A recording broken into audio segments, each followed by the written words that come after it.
Good evening and welcome to the MOJO news coverage of the 2025 Australian federal election, live from Monash University's Caulfield campus studio. I'm Crystal Chu. I'm Adam Van Wyk. And I'm Vash Ship.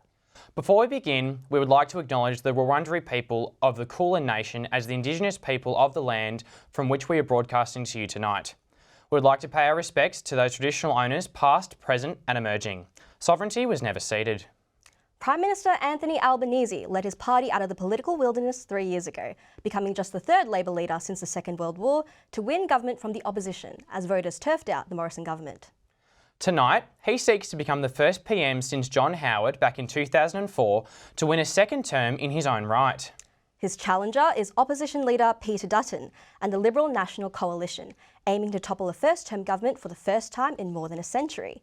While Albanese and his Labor government appear to be on the ropes at the beginning of the campaign, the chances of a coalition victory has faded, according to recent polls. But anything can happen on election night. Finally, minor parties and independents are seeking to increase their influence in the new parliament and consolidate their status as a major force in Australian politics. The 2022 election saw minor parties and independents combine for a record 31% of the vote. And should neither party reach the magical 76 seats needed to form majority government, the key to power will be in securing the support of the crossbench. So, the stage is set, Australians have voted, and we'll be here all night to take you through the results as they start to come in.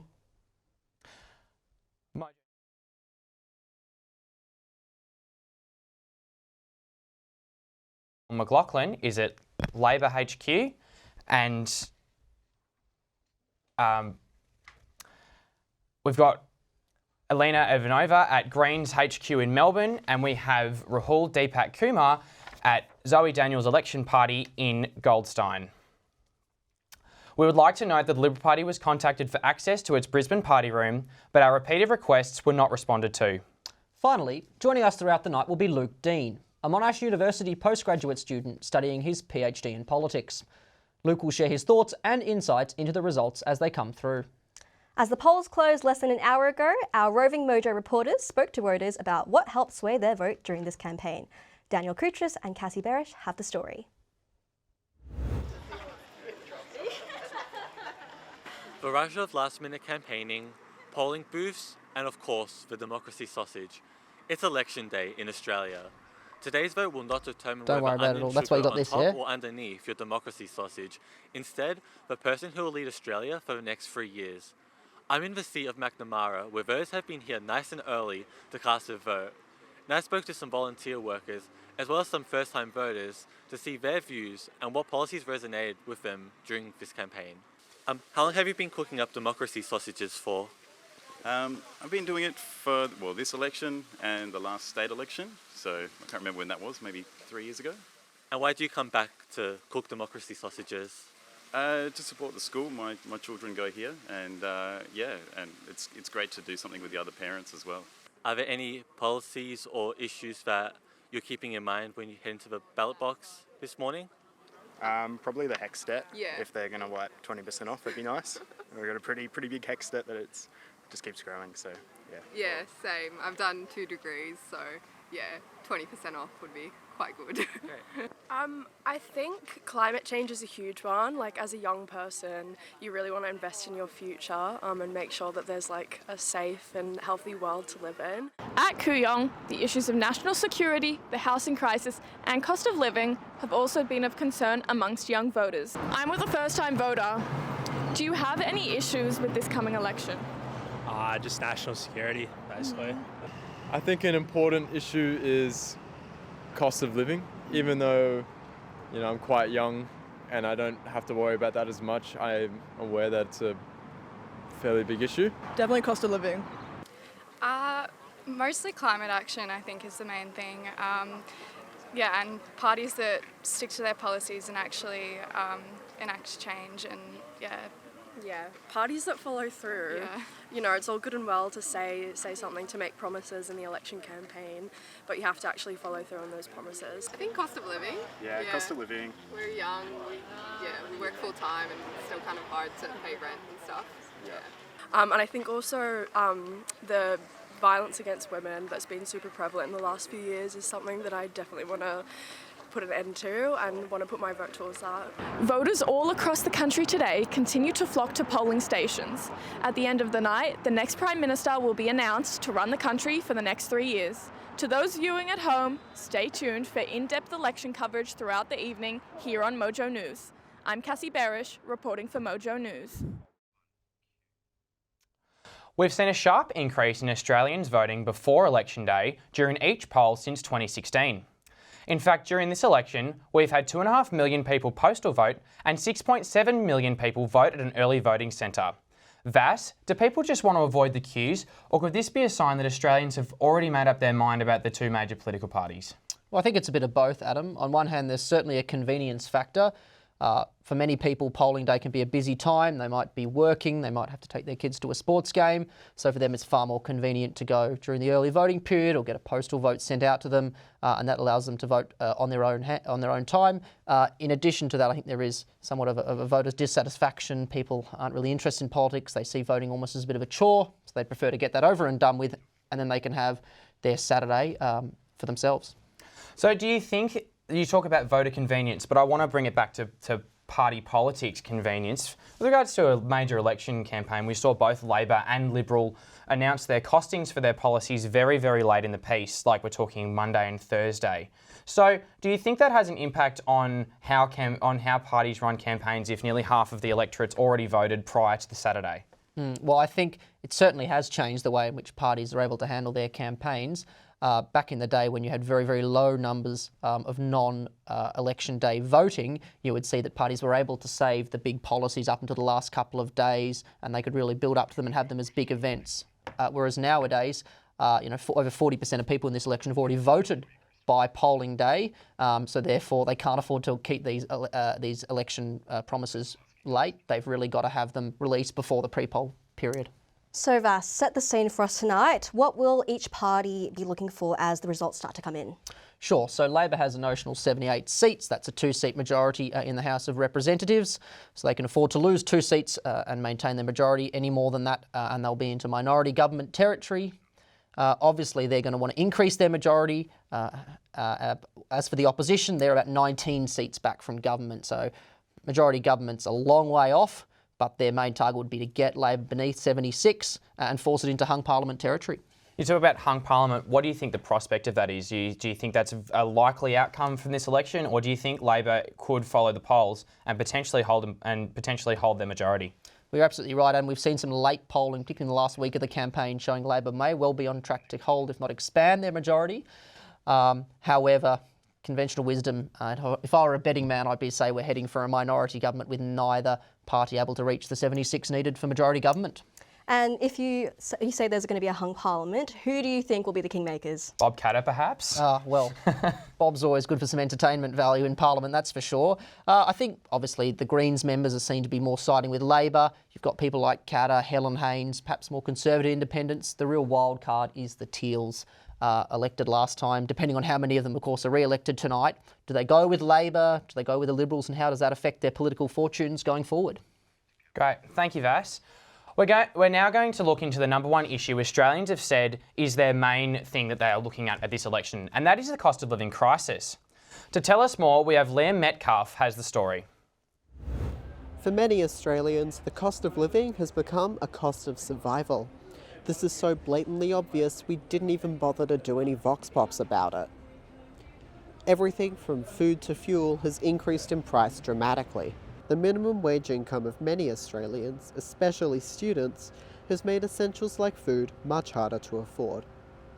According to the ABS's 2025 Minimum Wage Report, the estimates for average weekly ordinary time earnings for full-time adults has been increasing annually, but it is still outpaced by the price of food.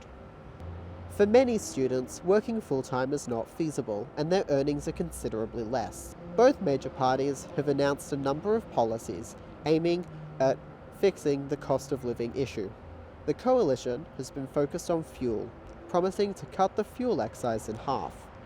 They claim that this will save drivers 25 cents per litre, or roughly $14 per refill on an average car, which is about the same as a single cup of coffee in Melbourne. Labour's standout policy in this space are the tax cuts they intend on delivering in mid-2026, which every taxpayer in the country is set to benefit from. They've also promised to cut a total of $19 billion from HECS debt for Australian university students. Both major parties are also looking towards the supermarkets to reduce food prices, with the coalition promising a supermarket commissioner, while Labor is promising to make price gouging illegal.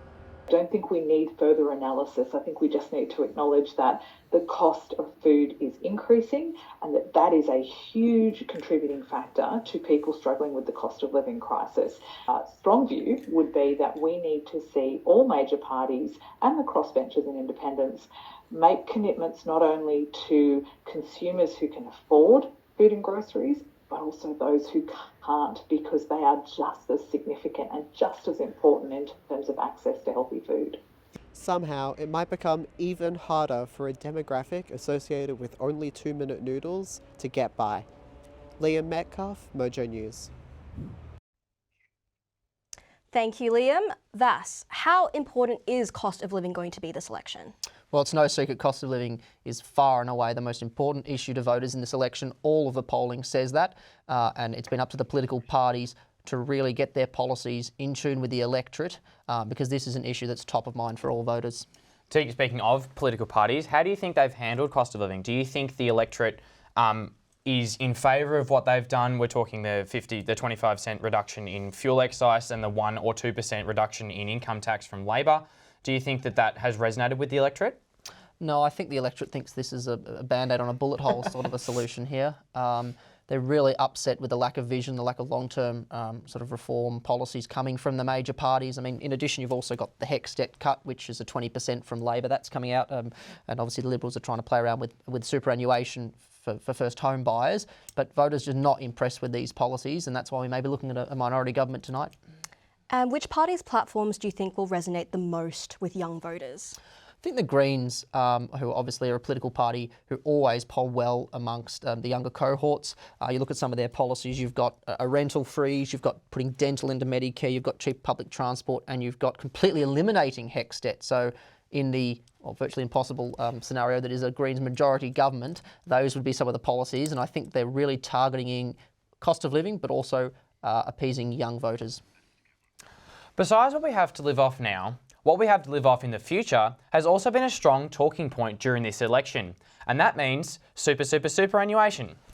During this campaign, the Liberal Party have announced it will allow first home buyers to access their superannuation to purchase their first home. But what impact will this have on young people's finances? Alina Ivanova reports. Superannuation is usually something we think about closer to retirement, but it's become a topic of debate for many young Australians, particularly first home buyers.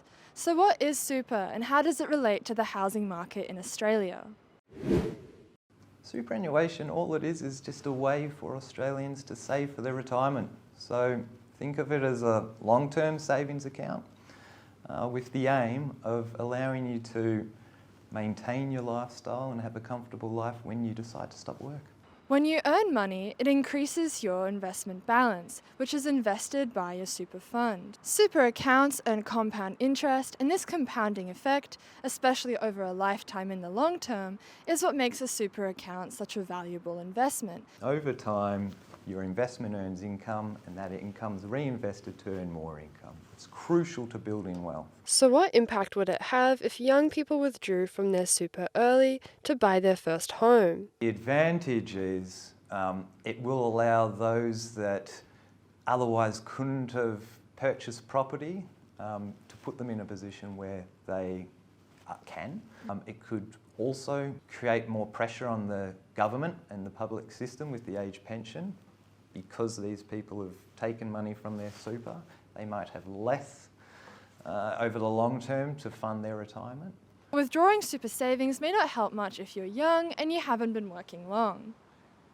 And it might not actually address the people most impacted. So typically, younger Australians or lower income Australians might need the most assistance with getting into housing. but those people typically have a lower balance in their super. For those who have just entered the workforce and opened their first super account, retirement may seem too far away to worry about. However, the debate on super brings to light how each generation faces a different issue, and it's up to the elected government to meet the needs of every Australian. Alina Ivanova, MOJO News. Accessing superannuation is just one policy focusing on home ownership, but the reality for many young people is longer-term renting. But even renting in Australia is still unsustainable for so many of us. So, what policies did the two major parties put forward to tackle this issue? Alina Ivanova reports. Diagnosed at 13 with multiple sclerosis, Bobby spends 6 months a year in a wheelchair. His story not only inspires others to keep striving and achieving their dreams, but he also advocates for accessible living accommodation for all Australians. A few years ago we were staying in a boarding house in St Kilda. I won't tell you which one, but it was terrible. I was in a wheelchair, had my daughter, and we had a room. It was the top floor, wasn't it? That one. We had one room on the top floor and there was no lift. He has climbed some of the highest mountains on Earth and is planning to climb Mount Everest next year. Professional disabled athlete Bobby Badram has overcome some of the greatest challenges a human being can face. Like when you hear there's homeless people, no one should be homeless in Australia. No way at all. You've got homeless people and you've got disabilities, people with disabilities that have a hard time finding accommodation. Diversifying urban environments, types of housing and integrating social housing are all ideas to reduce stigma about renting in both the private and public market. It's important to have diversity in a community. It's more sustainable, it's more reflective of the choices and individuals that make up our communities. And providing social and affordable market and home ownership in the same area starts to break down that stigma. It's a percentage rate, so 25% of your income, and that can be pretty detrimental to most families, who, especially in public housing, when your goal is to try to get out of public housing. Another resident talks about the quality of the building. So sometimes in our bathroom there's a bits of mold that sometimes needs cleaning, or it is the drains that clogs up quite frequently, such as like the pipes in the sink or the toilets, and it just becomes quite inconvenient. But outside of those, it is a pretty cozy area. Like the sound is not too bad, like from upstairs neighbors and all that, and the space, it is well kept if you maintain it properly, such as good insulation and all that. The Australian dream of owning a property is not as common as it used to be, especially for young people. I could see it definitely happening maybe 20, 30 years from now, in terms of buying a house.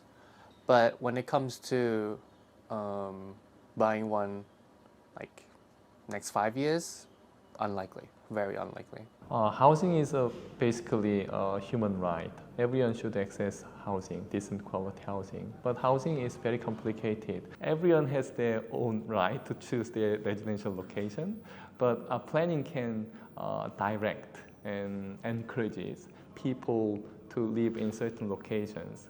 If more housing is provided around activity centers, people will find it a good location for them to stay, because the more supply of housing means more affordability in the housing market.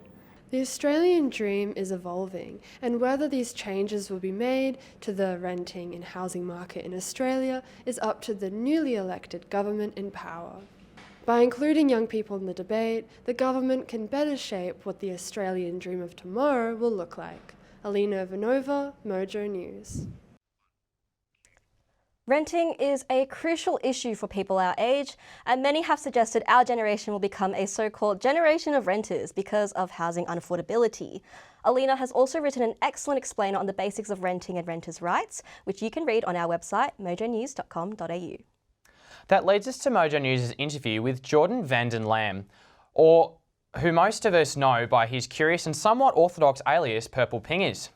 Jordan is a TikTok housing advocate turned Senate candidate for the Victorian Socialists. He spoke to Alina again and Crystal Chew earlier about how policy shifts can see more of us in our own homes. Red, blue, green, teal, and now purple. Entering Australian politics, Jordan van den Lam, aka Purple Pingers, is running for the Senate with the Victorian Socialists. Jordan is a non-practicing lawyer, unionist, advocate for renters, and has gained a following on TikTok for his reviews of poor quality rentals in Melbourne. Bringing housing back down to earth, he's also established a website which allows people to anonymously review properties. Last year, Jordan received national notoriety for publicly listing vacant properties and encouraging people to squat in them, taking the fair wear and tear rentals very seriously. We had a chat with the man behind Purple Pingers earlier and asked him all the questions young renters need the answers to. Hello, welcome back to MOJO News presents the 2025 election. I'm not your host, Purple Pingers. I'm a socialist. I talk a lot about housing, but also some other stuff like workers' rights and things like that. And I hate rich people. And for this year, Gen Z and millennial voters are outnumbering the boomers for the first time, and Amazing. And we know that there might be some beef between you and the boomers or rich people, but do you think you have a better shot now that Gen Z, millennials, young people in general actually are the majority in this election? I think like a better shot is probably not how I would describe it. As socialists, we've had a pretty big Red Scare campaign for a very long time, and it's been very effective. The stats show that young people are a lot more progressive. Obviously, housing is a major tenet of your TikTok content and now your election campaign. Can you describe the current state of the Australian housing market in 3 words? Really fucking shit. It's terrible, yeah. So what are the most common stories you're hearing from young Australian renters about the quality of their homes? They're really bad. They're really, really bad. And I've been into many of them and been invited into many of them. And I've found, you know, literal empty abandoned homes that are in better condition than ones people are paying exorbitant amounts of rent for. We don't view housing as a human right. We don't view it as an essential need that people should be able to access regardless of how much money they have or how much money their parents had. I would like to advocate for a world where everyone actually wants to live in it and thrive in it. Like, not just enough that our basic necessities are met, because that's not even the case at the moment, but enough for everyone to thrive. I know that last year you gained a lot of national attention for publicly listing vacant homes and encouraging people to squat. I feel like a lot of members of our audience might not actually know what adverse possession is. So I was wondering if you could just provide a bit of an explanation on what the squatting laws actually are in Australia, especially as, you know, a non-practicing lawyer as well. Yeah. So adverse possession is this lovely little capitalist kind of doctrine, which is the same right, the same law that gives you the right to own property gives you an obligation to productively use that property or that land. And if you don't, and someone else does, then they have a legal right to that land. If you get elected into Parliament, what will happen to the Purple Pingers TikTok? I'll probably still do it, I reckon, yeah. From Parliament House, maybe? Yeah, why not? Thank you so much for your time today, Jordan, and all the best at the polls. Now, back to the studio.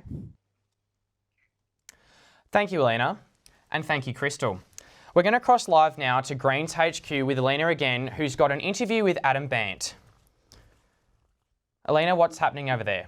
Hi, the studio. Thank you for talking with us, Adam Bant, tonight. How are you feeling? I'm feeling really good. Like this morning, woke up, the Greens were up in the polls. We've spent a bit of time in Cedar Wills and McNamara, as well as Melbourne today, and you're getting really good feedback. I think, you know, this is the election where Gen Zs and millennials are the biggest voting bloc, and we've tried really hard to put housing at the centre of the election, as well as the cost of living crisis and the climate crisis, and saying we can't keep just tinkering around the edges. We need to actually fix these problems. Otherwise, life's going to be much, much harder for younger generations than it will be for people who've come before. And we're getting the sense people have heard our message. But look, the polls have closed, votes are coming, we'll just have to wait and see. Yeah, and about your campaign, you have set up the image that you're the party for renters. What are the other impressions you hope voters have taken away this campaign? Look, that we're the only ones who are tackling the big issues, and that we can't keep voting for the same two parties and expecting a different result. Like the Labor and Liberal, like they backed 30 new coal and gas projects in the middle of a climate crisis. They're giving $180 billion to wealthy property investors in the middle of a housing crisis. And we're just saying, really, and in a cost of living crisis, they're letting 1 in 3 big corporations pay no tax and then claiming there's not enough money to fund the services that would make life better. Wiping student debt and making education free again, like it was for the Prime Minister, has also been a big part of our campaign this election.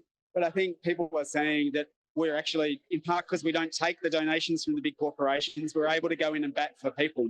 Yeah, exactly. And about your targeting young voters, you have recently been at Paran Revolver DJing. Are we hoping to see you to DJ tonight? Look, I don't know about tonight, but I had a great time doing that. And we've had some terrific parties with Abby Chatfield in Melbourne and up in Brisbane as well. We're trying to, I guess, it's actually about bringing a bit of joy back into politics. Yeah. And there's like a lot of politics is really dry, but we're trying to change the world, but you can have a good time while you're doing it. Great. Thank you, Adam Ban, and back to you at the studio. Thank you, Elena, and thank you, Adam. Good to hear that the DJing skills are still alive and well. Now, taking a look at the major parties vying for seats at this election. Who are they, and what do they stand for? Here's Violette Storm McLaughlin with the insight. A party must win 76 seats in the House of Representatives to form government and elect a Prime Minister. Tonight we'll find out which major party will establish a majority. The Australian Labor Party is the oldest continuing party, established at the same time as our federation. Labor is known for historically supporting workers' rights and unions. In fact, Labor maintains close partnerships with unions, receiving donations from them in exchange for being involved in the development of party policy. Led by Anthony Albanese, the Labor Party achieved a majority in the House of Representatives last election back in 2022. So if Labor were to win again, Albanese would remain as Prime Minister for a second term. If Labor fails to form a majority tonight, then it's likely we'll be seeing a win for the Liberal Party. The Liberal Party was formed in the 1940s and values keeping taxes low at the expense of a smaller welfare system and less funding to public services. They believe in supporting businesses and a free market. Before being overtaken by Labor in 2022, the Liberals were in power for nearly 9 years. Currently, the Liberal Party is led by Peter Dutton, who could potentially become the next Australian Prime Minister. We can only realistically expect to see a Labor or Liberal-led government, but minor parties and independent candidates can still be influential. Every single Liberal government since 1949 has been in coalition with the minor party, the Nationals. This means that separate parties, the Liberals and the Nationals, combine their seats in the House of Representatives in order to form a majority. The Nationals, led by David Littleproud, prioritise conservative rural Australia. The Greens, whose focus on environmental issues is implied in their name, are another minor party that regularly secure seats. They are led by Adam Band and, along with calling for drastic action on climate change, are one of the most economically and socially progressive parties. There are many more small parties and independent candidates running in this year's election. Although these smaller political players don't aim to form a majority, they compose what is called the crossbench, a section of Parliament where politicians who aren't confined to vote with one of the two major parties sit. They're often the deciding vote when passing bills. You might have heard mention of what was named the Teal wave, which refers to the sudden influx of independent candidates, often winning in safe Liberal seats. Don't let the colour teal deceive you. These candidates were not a united party. Instead, they were distinct independents that all received funding from Climate 200, a crowdsourcing organisation that funds environmentally driven candidates. Whether or not these independents will maintain their power in 2025 is unknown, but it goes to show that Labor and Liberal aren't the sole holders of power in the Australian parliamentary system. Thank you, Violette. Stay with us for the 2025 MOJO News federal election coverage live from Caulfield campus.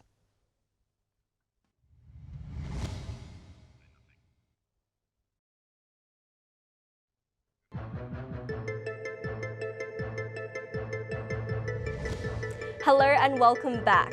For the first time ever in Australian voting history, Millennial and Gen Z voters formed the dominant voting bloc. They, or I should say we, comprise 47% of the electorate. Given the significance of this shift, we asked Gen Z voters about their values and the issues that shaped their decisions at the polls today.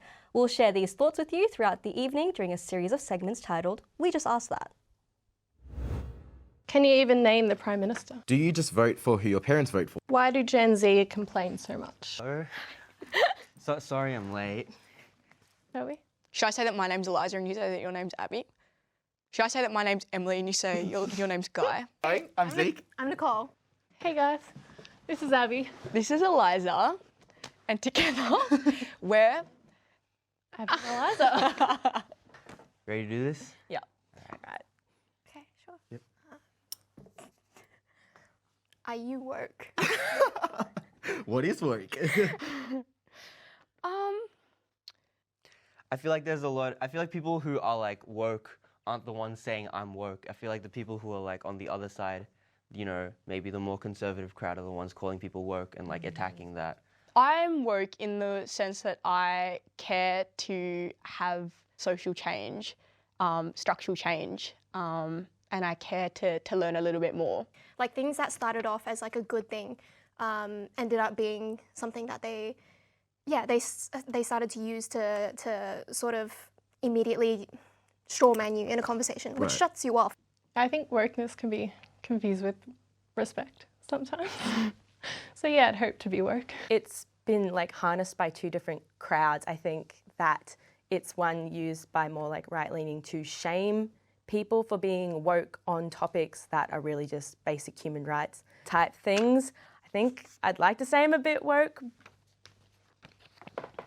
Can you even name the Prime Minister? Me? Anthony Albanese. Cute. Elbow, as we like to say. Anthony Albanese. There you go. There you go. Yep. Anthony Albanese. Some days I really can't.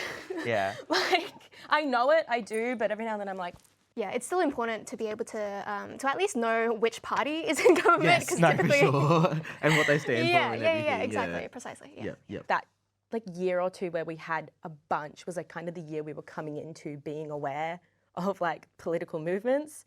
And so it's really just been hard to catch up since then. It's been pretty hard to catch up. It's been hard to keep track of, I feel like. Yeah. Next one we've got is, what do you look for in a political leader? I look for, in a political leader, someone who is willing to represent all groups, willing to represent the majority of Australian people, and then also willing to represent the people that have historically been underrepresented. That their work? Yeah. The least amount of corruption possible.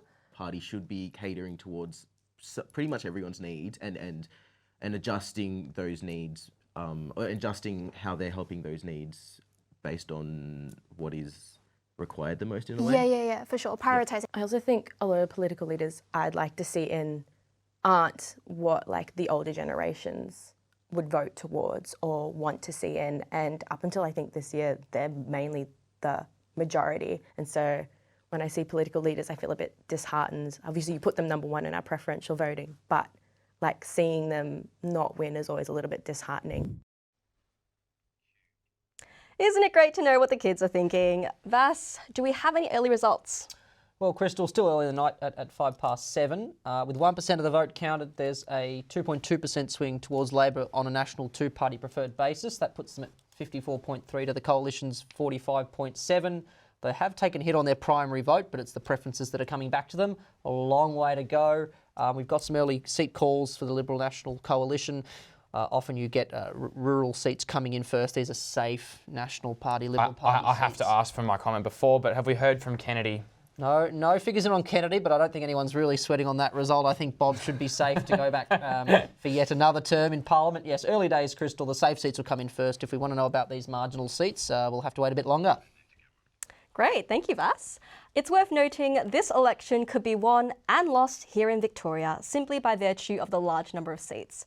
So with this in mind, we took a closer look at three contentious Victorian electorates that are ones to watch. Jacob O'Brien and Adam Van Wyk have more. As votes are being counted tonight, the spotlight is on Melbourne's key battlegrounds, Aston Chisholm and Dunkley. These swing seats are crucial in determining who forms government. Aston, in Melbourne's eastern suburbs, covering Rowville, Ferntree Gully, Bayswater and Wantirna, was once a safe Liberal seat, being held by the party since 1990, most recently under former Minister Alan Tudge. The 2022 election saw a 7.3% swing away from the Liberal Party, which was consistent with the national trend, but the significance of the swing was still a surprise to many. When Tudge retired in 2023, a by-election was triggered in Aston, which made for a much tighter contest.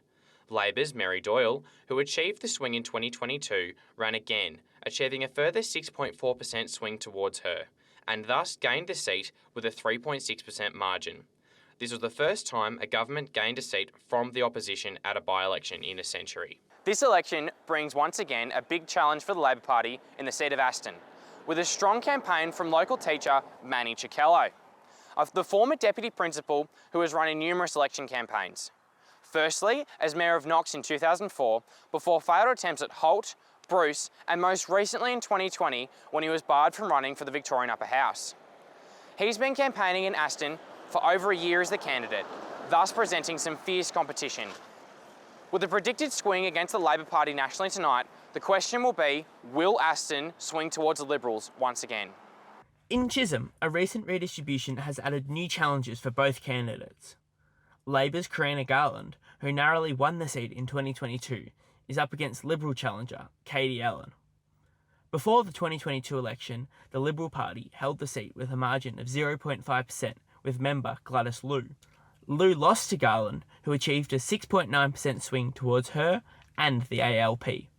Katie Allen, a former member for Higgins between 2019 and 2022, is hoping she can leverage her political experience to win back voters.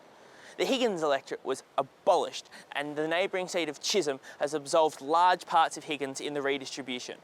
The Liberal Party had already pre-selected Theo Zagroffis for Chisholm as the candidate, but then he was sensationally dropped in favour of Katie Allen. Allen, who has worked as a paediatrician at the Royal Children's Hospital, is arguably one of the Liberal Party's strongest candidates, with numerous election promises throughout the campaign, as well as having one of the only campaign officers for Victorian Liberal candidates. Such investment by the party shows both the importance of and confidence in being able to win Chisholm back. Chisholm will certainly be a close battleground between the candidates. The redistribution into wealthier inner eastern city suburbs such as Glen Iris and Ashburton could affect the Labor Party's chances, in conjunction with a possible national swing against the party. Dunkley, in Melbourne's southeast, is one of the most diverse electorates, spanning the affluent Mount Eliza and Frankston South to working class areas such as Frankston, Seaford and Carrum Downs.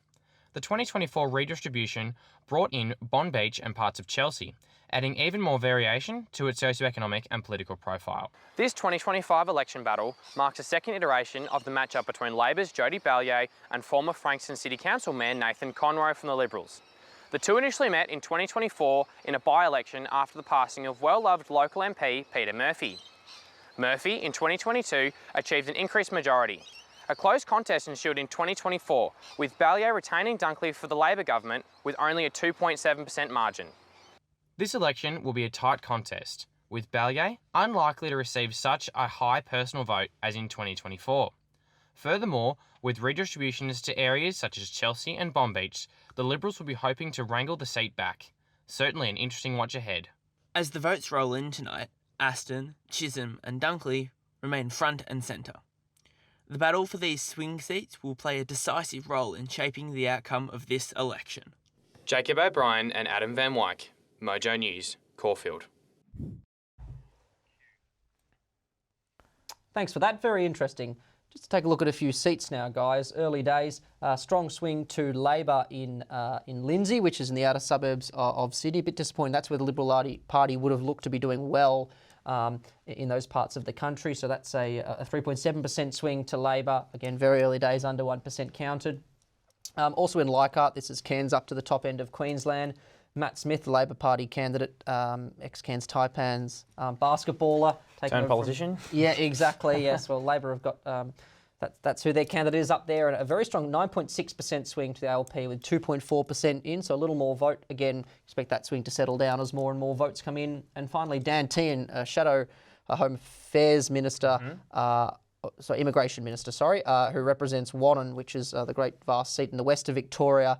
He's under threat from independent Alex Dyson, who ran again last time, early days. There's a slight swing towards Dan Tehan. However, when you look at where that polling place is coming from, he could be in a bit of trouble. So that's a big one to watch. Perhaps yet another big Liberal name could go down to an independent tonight. Very interesting. Moving along now to issues much closer to home for many of us here at Mojo, HEX. But what is it? And how does reducing HEX by 20%, as proposed by Labor, impact our debt balances? Well, the cut of 20% would obviously be a huge help for us as we pay our debt. Yet the Coalition doesn't support this proposal. Which is an interesting move from the Coalition because they're struggling to appeal to our generation. So to not go out with that is an interesting view for them. We'd like to also point out that out of all of the major parties we contacted to have live reporters, the Liberal Party was the only one that did not respond. The proposed HEX reduction was something Labor campaigned heavily on, coupled with maintaining free TAFE for eligible students. So obviously this policy would have gotten our attention, but let's take a look at the Greens who want to expand on that and make higher education completely free. How on earth would this kind of policy be sustainable? Well, I think that's what the Liberals are arguing from a financial management point of view. How are we going to fund these policies? And only time will tell how voters felt about these three policies. Now, domestic students are one issue, but it's international students who have been the subject of much of the discussion throughout this campaign. We've heard both major parties speak of reducing the number of international students allowed to study in Australia, which has sent shockwaves through the global student community. After China, India is Australia's largest international student market. We tasked MOJO reporter and international student Aaron Diaz with the task of investigating how Indian students receive the news that studying in Australia is going to get more difficult. Australia has long been a popular destination for Indian students seeking quality education. However, recent changes to the student visa processing method and a new informal cap have sparked concerns among prospective students, casting uncertainty over Australia's reputation as a top choice for international education.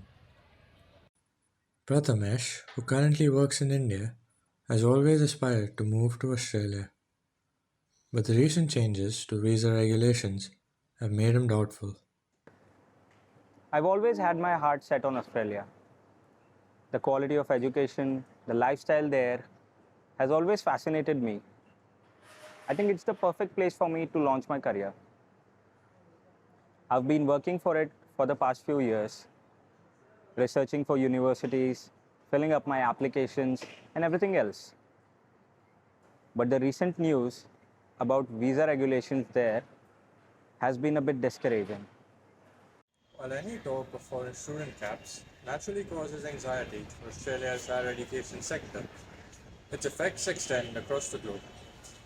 Here in India, students traditionally enrolled in Australian universities seeking a quality education. But now, they speak of having their dreams of travelling, learning, and perhaps living in Australia first. Siddharth, who has already received a student visa, feels that he is sacrificing a lot to study in Australia and worries that his efforts may not be worth it. I think what might affect me per se would be the post-study visa that I might get, which I plan on, gaining some experience out of. Because of this, it might put in a bit of pressure on me, these situations. And I feel, because I won't have anybody, my family over there, who help me, and I'll be all alone there. So these are things that maybe it could be small pressures, but these things add up, and it creates a stack. So it might affect my studies, my other activities that I would probably be doing there. Opposition leader Peter Dutton is proposing a cut to annual permanent migration, reducing the intake from 185,000 to 140,000. The coalition also plans to cut the number of foreign students by 30,000 per year, additionally supporting an increase in student visa fees. Such measures risk undermining the strong contributions of international students, particularly those from India, who form one of the largest student cohorts in Australia. Indian students contribute significantly to the economy through tuition fees and living expenses. Beyond the economic impact, they enrich Australia's multicultural fabric. Their festivals, food, and traditions are now part of the broader Australian cultural landscape. Academically, they contribute to Australia's skilled workforce, particularly in key areas like STEM. Their participation in research and innovation supports Australia's reputation as a global education hub. What I feel is Australia should have a bit clarity in those rules.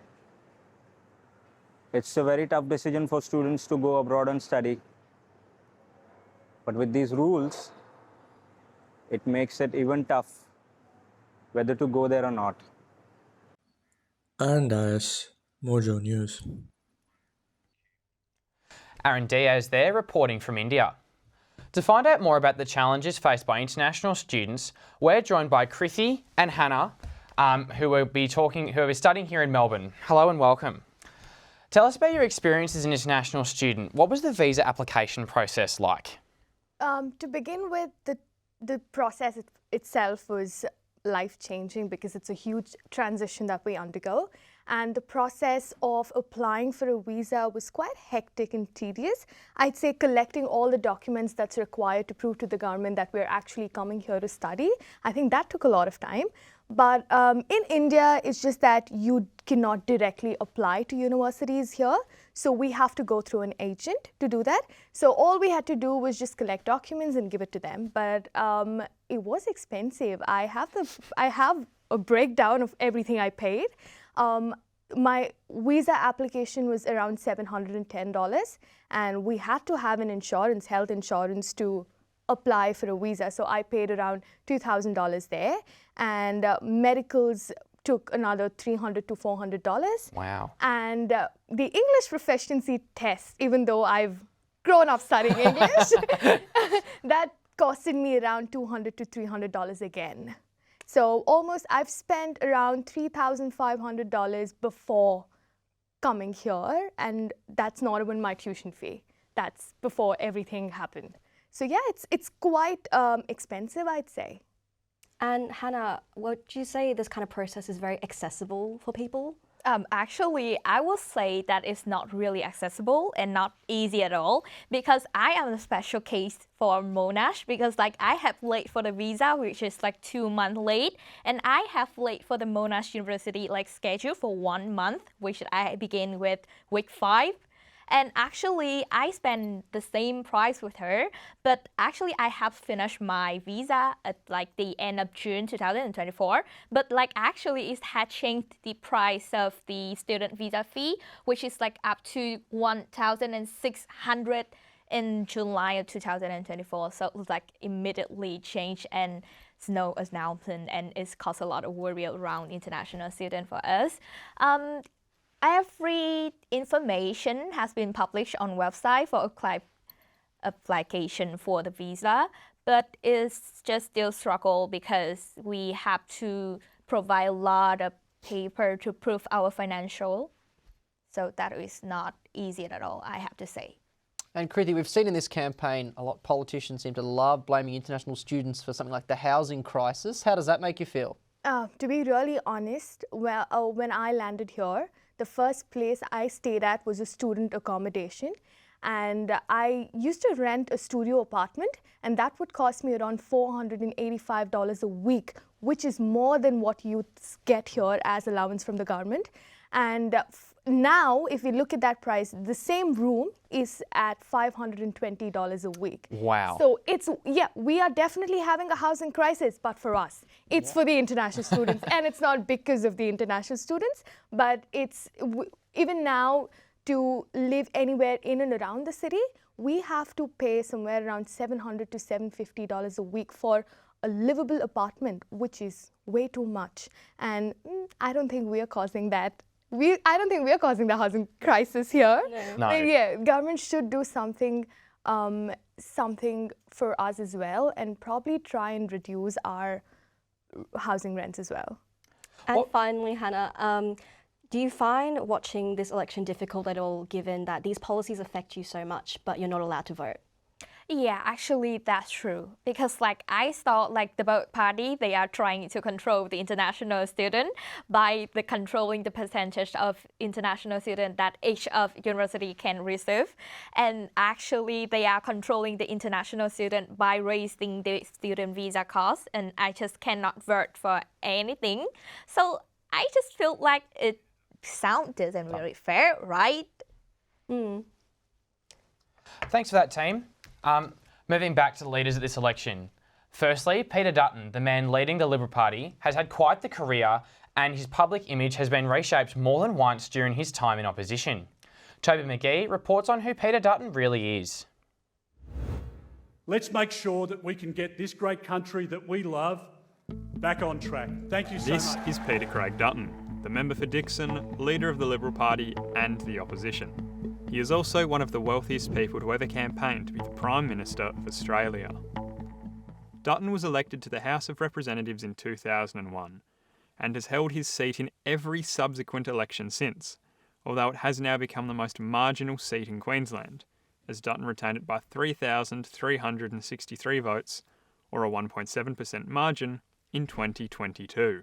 Prior to politics, in 1990 he joined the Queensland Police Force at age 20, and would work with the National Crime Authority, as well as the Drug and Sex Offenders Squads. After leaving the force in 1999, Dutton would graduate from the Queensland University of Technology with a bachelor's degree in business.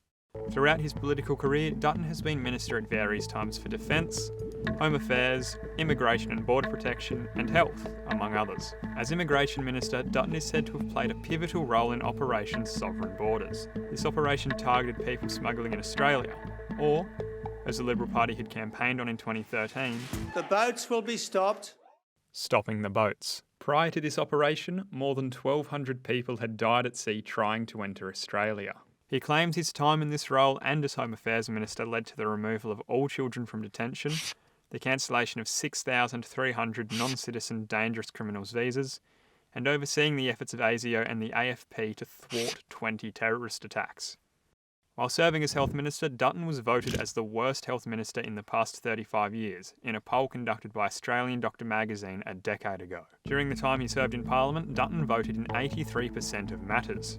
He has regularly voted for drug testing welfare recipients and abolishing Sunday and public holiday penalty rates. In this campaign, Dutton has notably touched on housing, cost of living and nuclear power. He even brought his son to a press conference to promote his housing policy. On the nuclear front, his push for nuclear energy plants is criticised as being a costly excuse to prolong the life of coal in Australia. As the CSIRO reports, nuclear is not the most cost-effective, low-emission electricity available to Australia. In his capacity as opposition leader, Dutton also played a major role in defeating the Voice to Parliament referendum. As a leader of the coalition who has supported the No campaign, while I disagree with your position, I respect your decision to have voted yes. Making famous the slogan, "If you don't know, vote no." Ultimately, public sentiment is divided on Dutton. This election is certainly an interesting one to watch. But what about the current Prime Minister, Labor's Anthony Albanese? Daniel Koutras reports on who the PM is and his past few years in the captain's chair. From a child raised in public housing by a single mum on the disability pension to Australia's 31st Prime Minister, Anthony Albanese's first term in office has been one of many successes amidst economic and social challenges. I want an economy that works for people, not the other way around. The greatest challenge in Australia right now is the cost of living crisis. Inflation currently hovers at a healthy 2.4%, but peaked at 7.8% in 2022. However, grocery prices remain high. This is despite an ACCC inquiry into price gouging by major supermarkets. The Albanese government was tasked with a huge reform from the previous administration, which privatised energy. A move intended to reduce energy prices instead saw them skyrocket and peak at an increase of 18.3%. Labor implemented an energy rebate of up to $300 to assist with rising energy costs. The minimum wage also increased to $24.10 under the Albanese government, up around $3 from when Labor Party took office in 2022. Medicines on the PBS also became cheaper, alongside the 60-day prescription scheme. The most notable event during Albanese's term was the Indigenous Voice to Parliament referendum, a failure for the Labour government that saw 60.1% of voters choose no to the voice. Hesitation in the Australian public was based on Albanese's refusal to provide a detailed legislative model before the vote. In a term full of ups and downs, will Albanese and the Labour government be elected for a second term? Only time will tell. Daniel Kutris, MOJO News. Thank you, Daniel. We essentially have a two-party system in Australia, but the 2022 federal election saw a historic shift of voters towards independent candidates.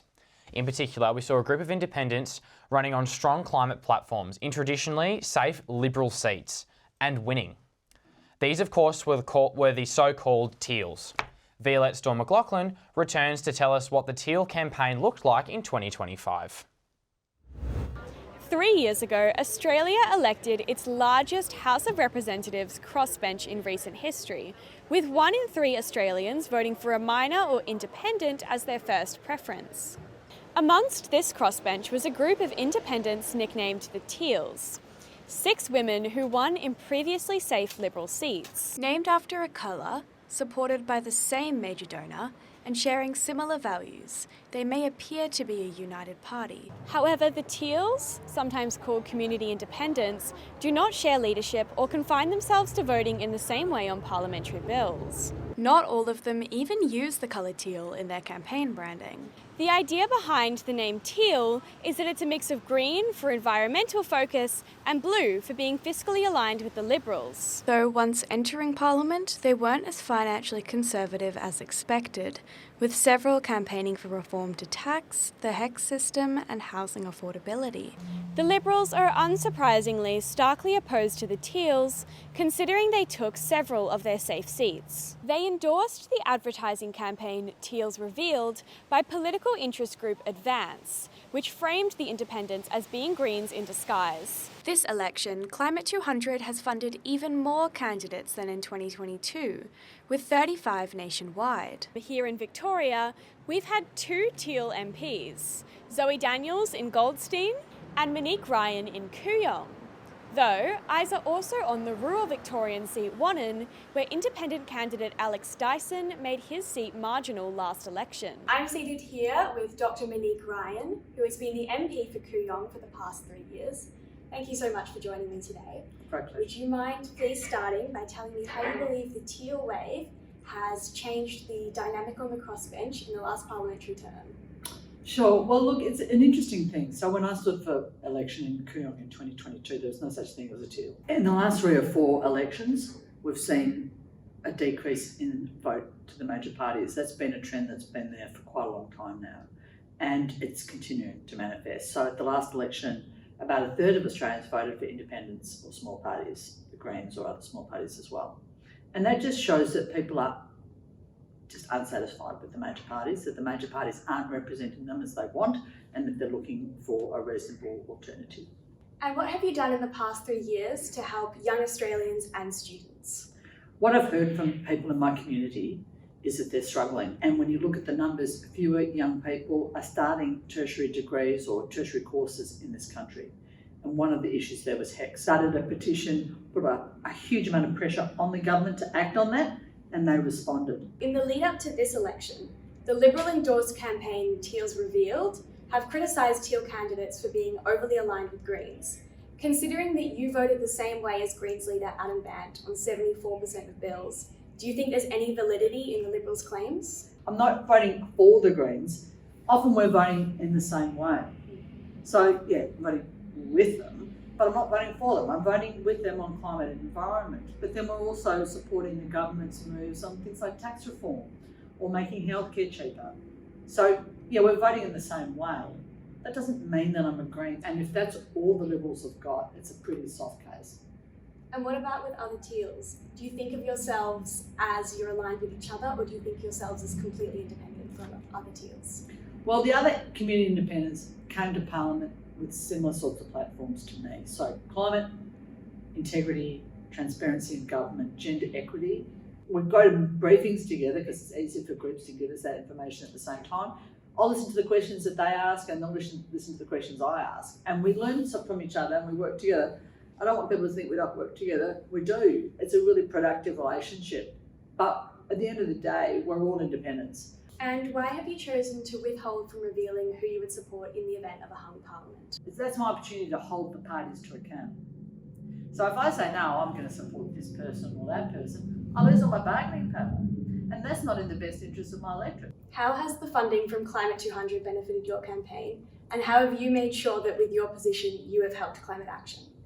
So Climate 200 is a group of people who are really committed to action on climate, who started funding independent campaigns in 2021. And when I first started, it was a community group called Voices of Kooyong, had no money, literally had to crowdfund for an ad in the paper to look for an independent candidate, which turned out to be me. That seed funding that Climate 200 provided for me was incredibly important, and I don't think I would have succeeded without it in 2022. What I then did once I was elected was to take action on climate in Parliament. We got the first piece of legislation legislating a climate target in this country ever. 2022 was the election where the number of seats won by candidates aside from Labor or the Coalition jumped from just 6 to 16. But votes for minor and independent candidates have actually been increasing every election since 2007. Thank you, Violette. It's always interesting to take a look at the smaller players in this election. Vas, have we got anything interesting happening you've got your eye on? Yeah, well, the national picture, up to a 3.2% swing to Labor. That's 4.9% of the vote counted. That puts them up at 55.3% of the two-party preferred vote. Wow. That's a very encouraging figure. In terms of individual seats, I want to talk about Tasmania, Bass and Braddon, the two Liberal-held seats. Bass held by the sort of rebellious MP Bridget Archer. Well loved in the community, but a 6.8% swing to Labor with 8.4% of the vote counted. That was previously on a 1.4% margin, so not a lot of room. And Braddon, retiring MP Gavin Pearce, that's on a massive 8% margin, but so far a 10.8% swing to the Labor Party with 9.3% of the vote counted there. That would be enough to take the seat. Again, long way to go in these seats. You know about Melbourne's eastern suburbs, Adam. Obviously, you did that piece there. I've got swings to Labor of 4.3% in Aston, 1.4% in Dunkley, 2.5% in Deakin, and 7.2% in Chisholm. Based on what you saw out there, is this a surprising result to you? I don't think it's a surprising result. I think in particular Dunkley, you had that redistribution into those Chelsea, Bond Beach areas, which was more the wild card you would have seen there through redistribution.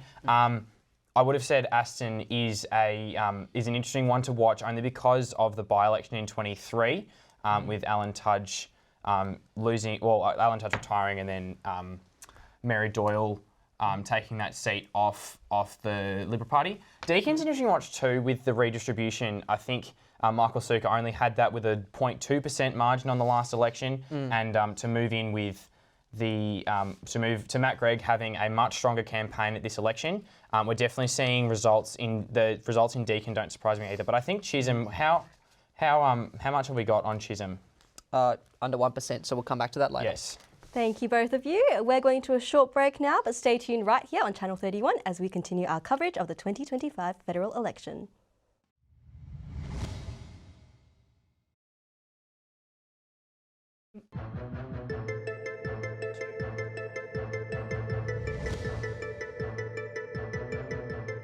Federal election. I'm Emily Guy. Joining me is Luke Dean, PhD candidate in politics here at Monash University. Luke, results are starting to come in. What's caught your eye so far? Yeah, look, it's been quite interesting thus far. We've seen a little bit of a swing towards Labor in Tasmania, as you guys have touched on a little bit as well. There's some interesting seats like Alex Dyson in Wannon that is starting to swing a little bit towards him as well and doing a little bit better than expected. You know, there is an overall kind of swing towards Labor in some of these kind of traditionally held Liberal seats that, you know, might bode well for them going forward. It's pretty early, obviously. There hasn't been a significant amount of results come in yet, but some promising signs, you know, across the map thus far. I think there's going to be a little bit of churn with the Labor Party at least, but you know, they're doing a little bit worse in some of their seats that you know, they hope to do a little bit better in perhaps Queensland, Northern Territory, etc. But yeah, it's looking good for them thus far. Absolutely. Just to look at our national figures now, Labor up to 55.3% on the two-party preferred, figured 5% of the vote in. Absolutely right. Melbourne's eastern suburbs looking good for Labor. Can't see them losing any at the moment on the current figures, losing any of those Victorian seats. Looking good in Leichhardt.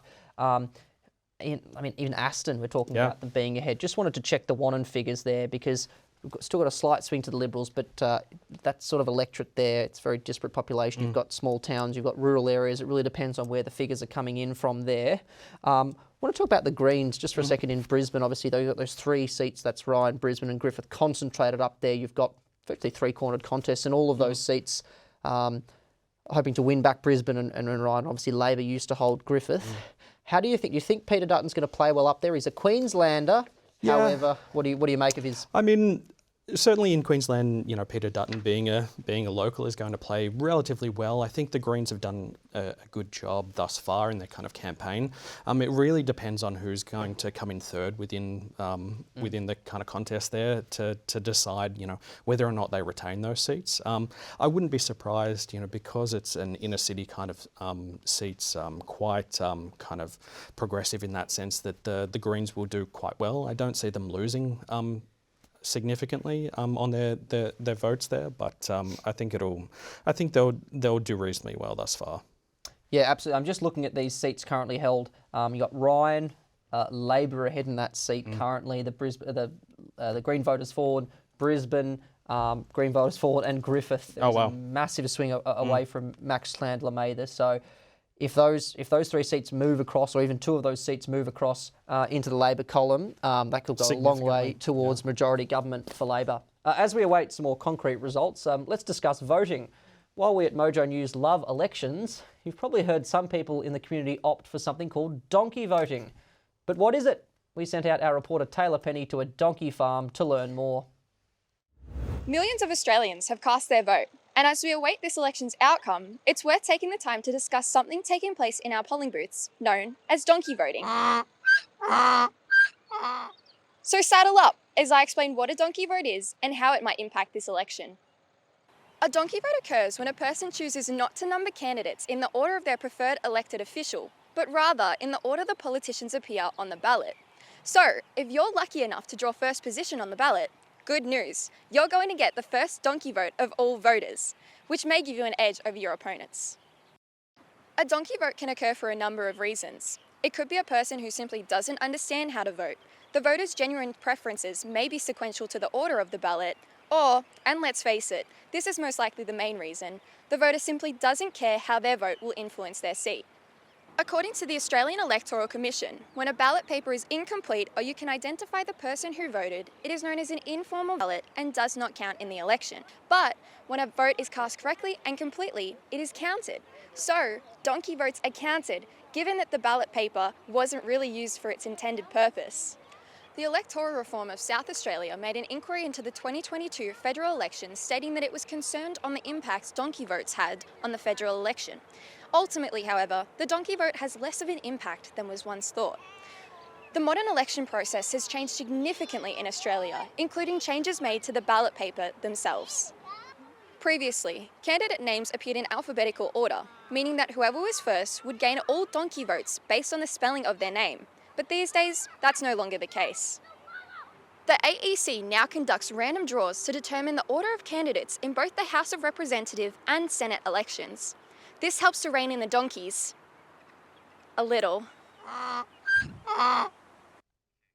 Splendid work there, Taylor. And they say not to work with children and animals on TV. Luke, why do you think people donkey vote? Look, it's a really important question. I think, there's probably 2 key reasons. Unlike us, who are quite, politically engaged, there are some people out there that are just going through the motions and voting just simply because they have to. But the other core kind of reason would probably be, a protest vote. People that don't feel like their, potential candidates or the political parties really represent what they want or their values, their issues of concern. So those are probably the 2 key reasons why people donkey vote. But yeah, it's certainly a diversity of reasons in that kind of way. Absolutely. Well, in the event of a minority government, things will obviously play out quite differently, no matter how many donkeys ended up voting. We could end up with what's known as a hung parliament. Alex Tararan filed this report from Parliament House, Canberra, to let us know precisely what that is. As we edge closer to finding out which main party forms government, it is worth noting that it's not always a straightforward process. In fact, we are not always guaranteed of getting a clear winner. This is known as a hung parliament. This occurs when no single party or coalition wins the majority of seats in the House of Representatives, the lower house of the Australian Federal Parliament. In Australia, the majority party or coalition must secure at least 76 out of the 151 seats available. In a hung parliament, the vote is spread across major parties, minor parties and independent candidates, meaning there is no clear winner. But it is impossible to form government without a majority. Typically, this is when major parties get on the phone and call minor parties and independent candidates, known as the crossbench, in order to secure their support and build up to the magical 76. This process is known as negotiating confidence and supply, and allows the party to pass laws and secure support during critical votes, such as the federal budget. The leader of the party with the most seats must demonstrate to the Governor-General their ability to govern Australia. But the ruling body will be known as the minority government and must maintain the support of the crossbench in order to govern Australia. Australia's last hung federal parliament was after the 2010 election. Julia Gillard's Labor Party formed the minority government alongside Greens and 2 independent candidates. But a hung parliament can be a tenuous process, as it requires the governing party to continuously address the needs of their partners in order to maintain their support. However, it is also praised as being an opportunity for smaller voices to shape policy and governance. So keep your eyes on the numbers, and if no one political party wins all 76 seats, you know what we're in for. It could be anyone's game, depending on their ability to negotiate. Back to you in the studio. Thank you, Alex. The polls are kind of slowly coming in, and we're seeing Labor lead on a large majority on a lot of those swing seats. But for the conversation's sake, what would the logistics of a hung parliament be? Yeah, absolutely. So with the hung parliament, what the process would be that the major parties, whoever had the most seats, would try and enter into a coalition with one of the minor parties or with some of the independents perhaps to kind of secure supply within the House of Representatives. So, you know, the majority confidence within the House of Representatives. That can make it kind of tricky when they're trying to pass legislation, when they're trying to, get significant pieces of policy passed. But there would certainly, if it was a minority Labor government or, the Liberal government in minority or a hung parliament, they would certainly try and, form a coalition with some of the crossbench to trying to ensure that, they can form government in that way. Well, we began today night talking about possibility of hung parliaments. Could Labor hold their majority? Just been looking through some results in Victoria. Victoria was supposed to be the state where the LNP could gain the most seats, the supposedly unpopular state government. Big problems from that. Albanese, is he popular down here? I'm just looking at some of these marginals here. Menzies, ALP ahead, 3% swing. Aston, ALP ahead, 4% swing. Chisholm, ALP ahead, 7% swing. I mean, it's as simple as this, Luke. They can't win if they don't win seats in Victoria. Yeah, absolutely. I mean, you've outlined some of the really key seats that the Liberal Party was certainly hoping to make an impact in. Unfortunately, it seems like for the Liberal Party that the kind of discontent with the Jacinta Allen state Labor Party hasn't kind of translated to support for the Liberal Party. I'm not sure that the campaign, the Liberal campaign thus far, has been able to translate some of that discontent into support for themselves. So yeah, it's certainly not looking great at the moment, but everything is pretty early at the moment, so we'll certainly see where it goes from here. And the captain of the team, Peter Dutton, a quick look at his seat, Dixon. That's in the outer northwest suburbs of Sydney, held by a margin of 1.7% coming in. Held it for 24 years now. He's down 10.8% on the primary at the moment to 31.3, and the two-party preferred figure is 53.4 to Labor's Ali France on her third attempt at the seat with a 5.1% swing. However, that is only on 2 of 41 reporting a preference count and only 10 first preference. So again, we'll be cautious on those figures. In the meantime, let's take a moment to discuss, ourselves. Luke, your research does focus a lot on young people and how they interact with politics. But before we dive any further, Emily just has a little brief for us on that. This election marks the beginning of a new political era. It's the first time Generation Z and Millennials have outnumbered baby boomers and Generation X as the dominant voting demographics. This demographic shift is likely to influence how political parties campaigned, whom they targeted, and which issues took centre stage. With each party scrambling to bring the new generation on board with their policies, we saw political leaders produce a plethora of content geared towards the younger generation. But is this content appealing to the young people, or are they turning away? Dr. Intifa Chowdhury has been researching the youth vote at Flinders University and spoke about Gen Z's political tendencies. So first about like demographics, obviously younger generations are more left-leaning, socially progressive voters. However, they also tend to be quite volatile. And what I really mean by that is they're not stable, loyal partisans. Dr. Chowdhury said younger generations are more likely to be issue-aligned, so major parties cannot rely on having the younger generation support. It all depends on the issues youth are taking to the polls. Given the unpredictability of Gen Z's voting preferences, it is too soon to tell whether this election will follow the same trend of increasing support for independents and minor parties as seen in the last election. I think this election is really interesting to sort of test that hypothesis that younger people really want to, rejig the status quo a little bit. Gen Z and millennials are not a monolithic voting bloc, spanning the ages of 13 to 45. However, generational membership will not be the only factor that determines their vote. Gender, race, sexuality, socio-economic class, and electorate will all influence their voting choices. The younger generation's news consumption habits also differ from older generation. A digital report by the University of Canberra found that almost 2/3 of Gen Z rely on social media as their main source of news. To engage younger voters, major parties are directing their campaigning to platforms like Instagram and TikTok, but at times they've been perceived by the younger generation as inauthentic. It took them a while to get into digital first content. But right now, what they're getting wrong is the presence is increasing, but I don't think they're doing a great job in political communication or in terms of like getting to actually connect with younger voters. So it's not about mere presence, but it's also about political messaging. I think they really need to work that bit out.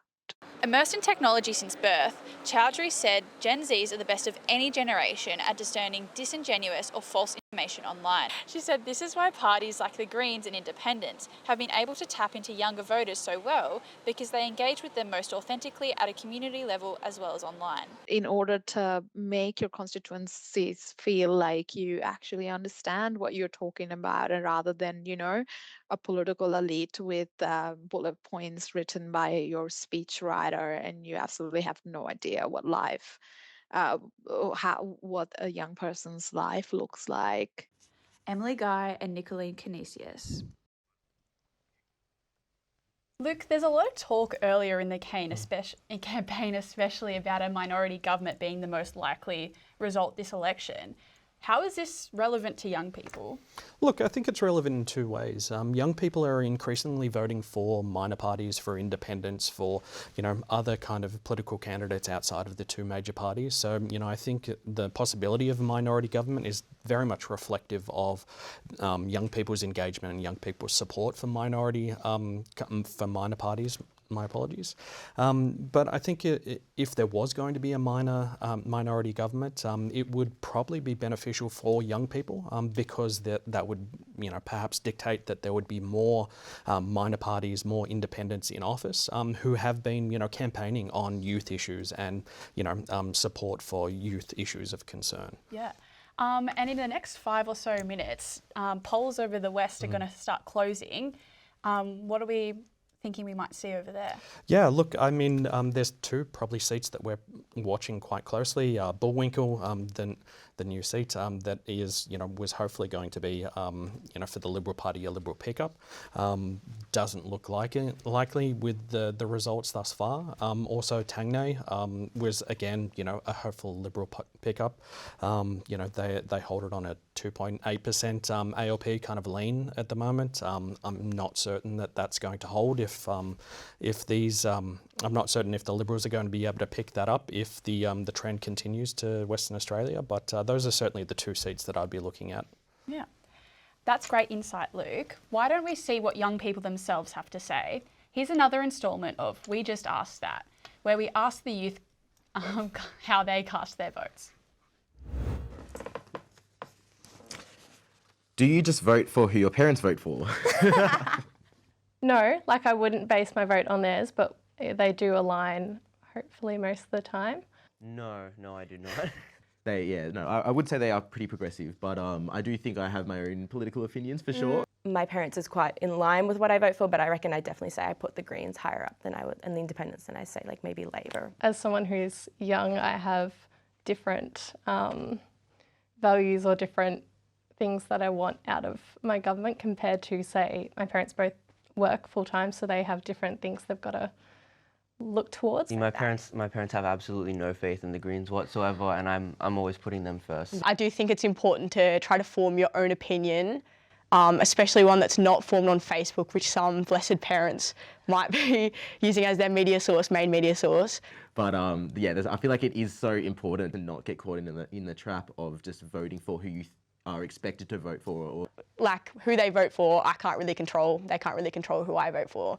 It just kind of happens. No matter how progressive or regressive that your perspective is, you need to be open to someone else's perspective, just for everyday life skills, not just politics in general.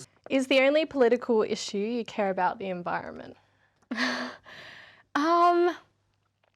Definitely not. Absolutely not. No.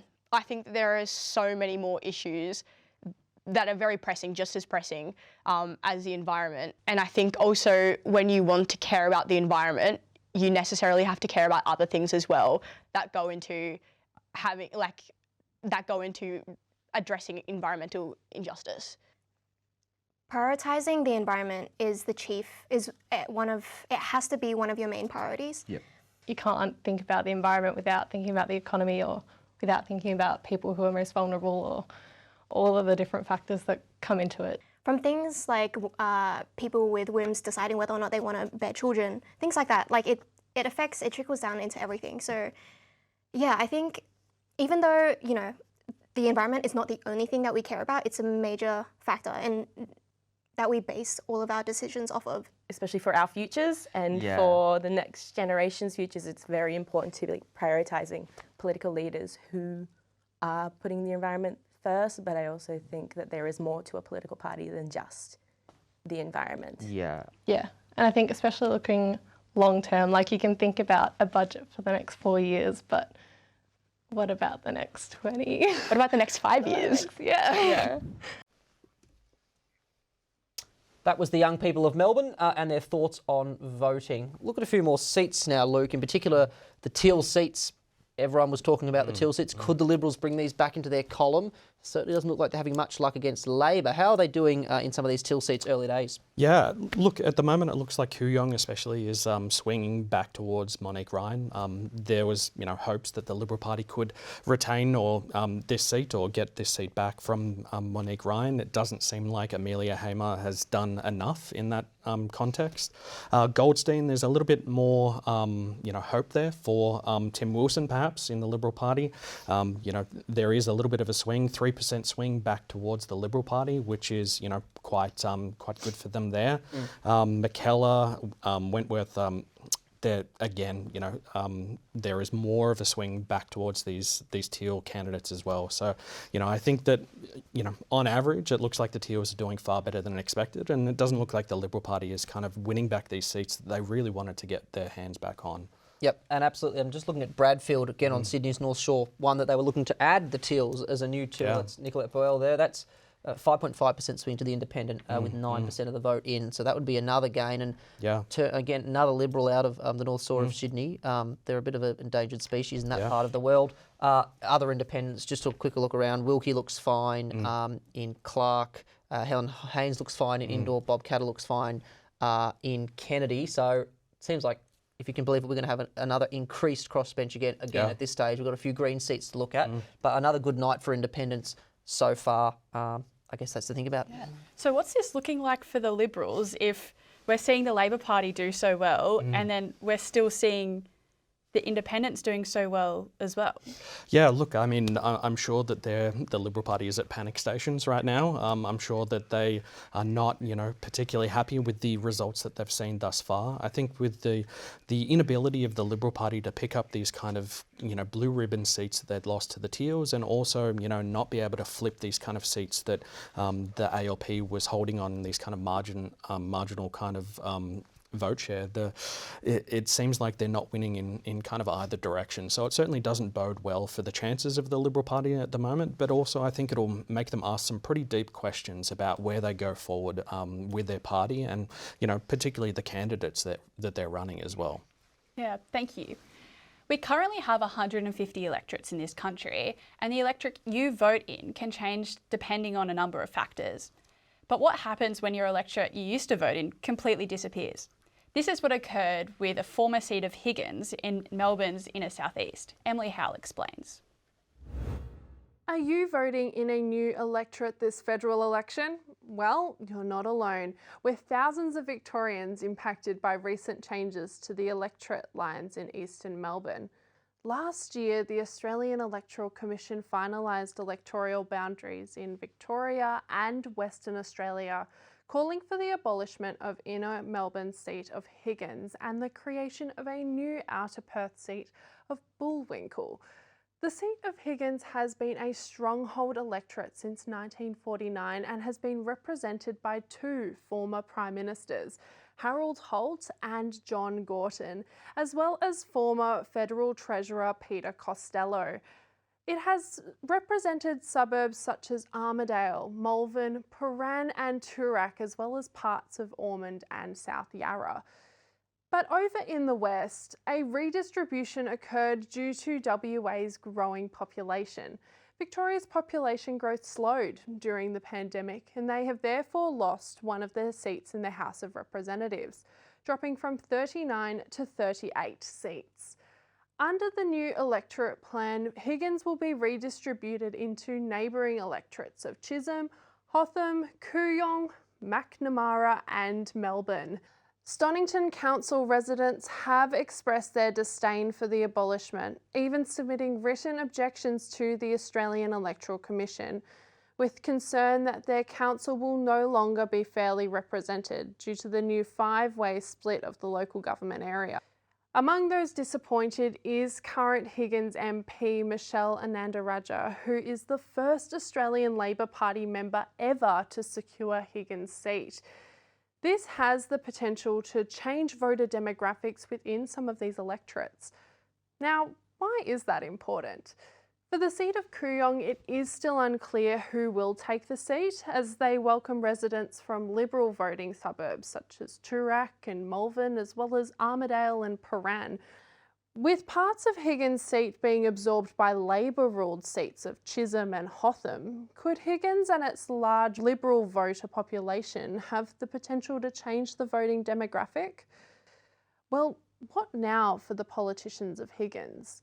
The abolishment has left some of the politicians that planned to run for the House of Representatives to add their name to that extra long ballot slip, now running for Senate instead.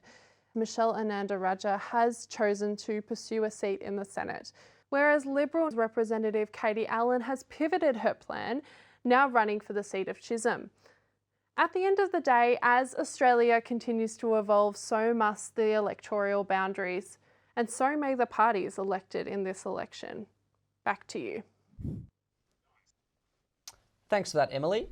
So look, turning to the Northern Territory, just two seats in play here. Solomon, very few figures in there, that's Darwin and Palmerston, but Lingiari is the key seat here, the big outback seat. We saw voters punish the state government at the most recent election up there.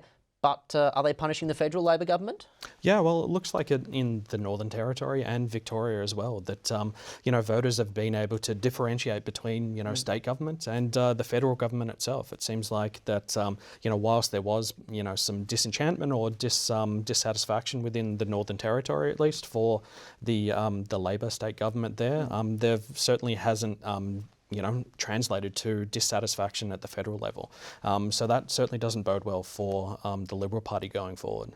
No, not at all. And additionally, you look at the map, where are their seats? They haven't, so far, again, we keep prefacing very this, early. So far, early days, doesn't look good for the Libs in Victoria or New South Wales. The question becomes, can they gain seats elsewhere? I mean, looking at South Australia, no, I mean, Booth we were seen as a maybe early in the campaign, but now the Liberals are more on the defence in Sturt, which is their only seat left in Adelaide.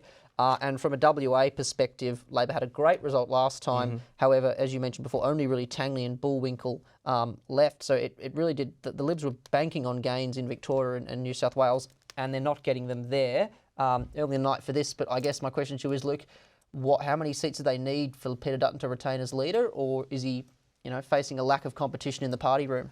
Yeah, I think it's probably, whilst the results thus far haven't been, very good for the Liberal Party, I hazard to guess who would be, a possible replacement for Peter Dutton. So, yeah, I think it's probably more if these results bear themselves out. I don't think that there's anybody else within the party that's of a significant position thus far to be able to challenge him. So, I think that he'll probably continue on as leader for, a short period of time, perhaps. But, it doesn't bode well for the party going forward. Yeah. A party that we haven't mentioned a whole lot yet is the Greens. How are they faring? Yeah, it doesn't seem like the Greens are faring very well in Queensland thus far. So, that certainly doesn't bode well for them thus far. So, they only have a couple of seats in the lower house at the moment. So, if they lose their seats in Queensland, if they're unable to, retain those seats, it's not a fantastic result for them. But there seems to be some more kind of expansion within, independents, minor parties, etc. So that certainly would be concerning for the Greens going forward in the ways in which that they need to, reach out to voters. Obviously, there's something that's not quite reaching their voters, especially in Queensland at the moment. And just briefly on that, early swings to Labor in Wills, that was a big target for the Greens. Yeah. Thank you. The MOJO 2025 election coverage will be back right after this short break.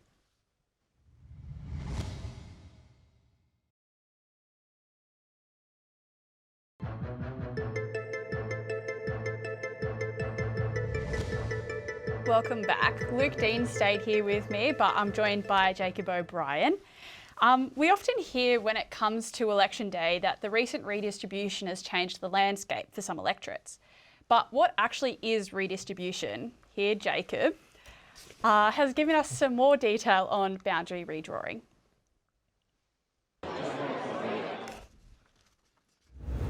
There are so many complicated factors to consider in elections, and many can be hard to understand. But possibly the most difficult to get your head around is the secret herbs and spices of electoral redistribution. It's a mystery, but let's have a go at explaining the details anyway. For the past two elections, there have been 151 seats up for grabs in the House of Representatives. But for this federal election, the Australian Electoral Commission, or AEC, who makes all decisions regarding voting rules and regulations, has decided to take a seat away from both Victoria and New South Wales and add one to Western Australia. Lucky them. Meaning there are now 150 seats up for grabs tonight. That means for Labor's Michelle Anundaraja in the electorate of Higgins and Independent Kylie Tink in the electorate of North Sydney, it's goodbye to life as a lower house MP. The redistributions occur because of the ever-changing nature of Australia's population, meaning there are some rural electorates that cover large areas, whilst urban electorates can be more densely populated. The AEC strives to have as equal numbers of voters in each electorate as possible. In order to maintain this, it means that as suburbs grow in population, electorates can become smaller, and different boundaries of electorates are moved to ensure fair distribution is retained. The result is that before most elections, many seats have some sort of change in voters. In fact, 71 seats have been abolished since 1901, meaning the AEC can distribute the voters from the previous seat into its neighbours to maintain balance across all electorates. The best example of this is in the electorate of Higgins, which was in Melbourne's inner southeast. The AEC transferred parts of Higgins into 5 other electorates, distributing it across parts of Chisholm, Hotham, Kooyong, Macnamara and Melbourne. With all these changes come electoral implications as well. Whilst both the Higgins and North Sydney abolitions are unlikely to have overly significant outcomes for other seats, it does potentially change some candidates' fortunes. For example, 30% of Higgins has been redistributed into Chisholm, with a majority of the areas that were moved being traditional Liberal heartland areas, such as Ashburton and Glen Iris. Along with the transfer of safe Labor areas around Box Hill into Menzies, the task for the ALP becomes instantly harder. Projections post-redistribution predict that Labor's margin of 6.4% from 2022 has been slashed in half, solely due to redistribution.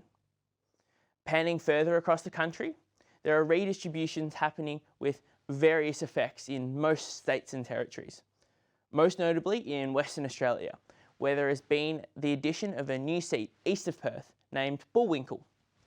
The new seat encompasses areas taken from the rural electorates of Durack and O'Connor, as well as outer metropolitan areas of Perth previously located in the electorates of Hasluck, Swan, Canning and Burt.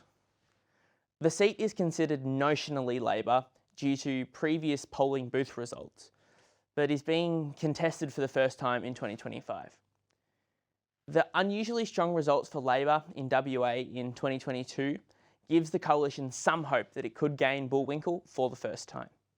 The changes in electoral boundaries, whilst extremely complex, can have significant impacts on the outcome of elections, and always something to keep in mind tonight.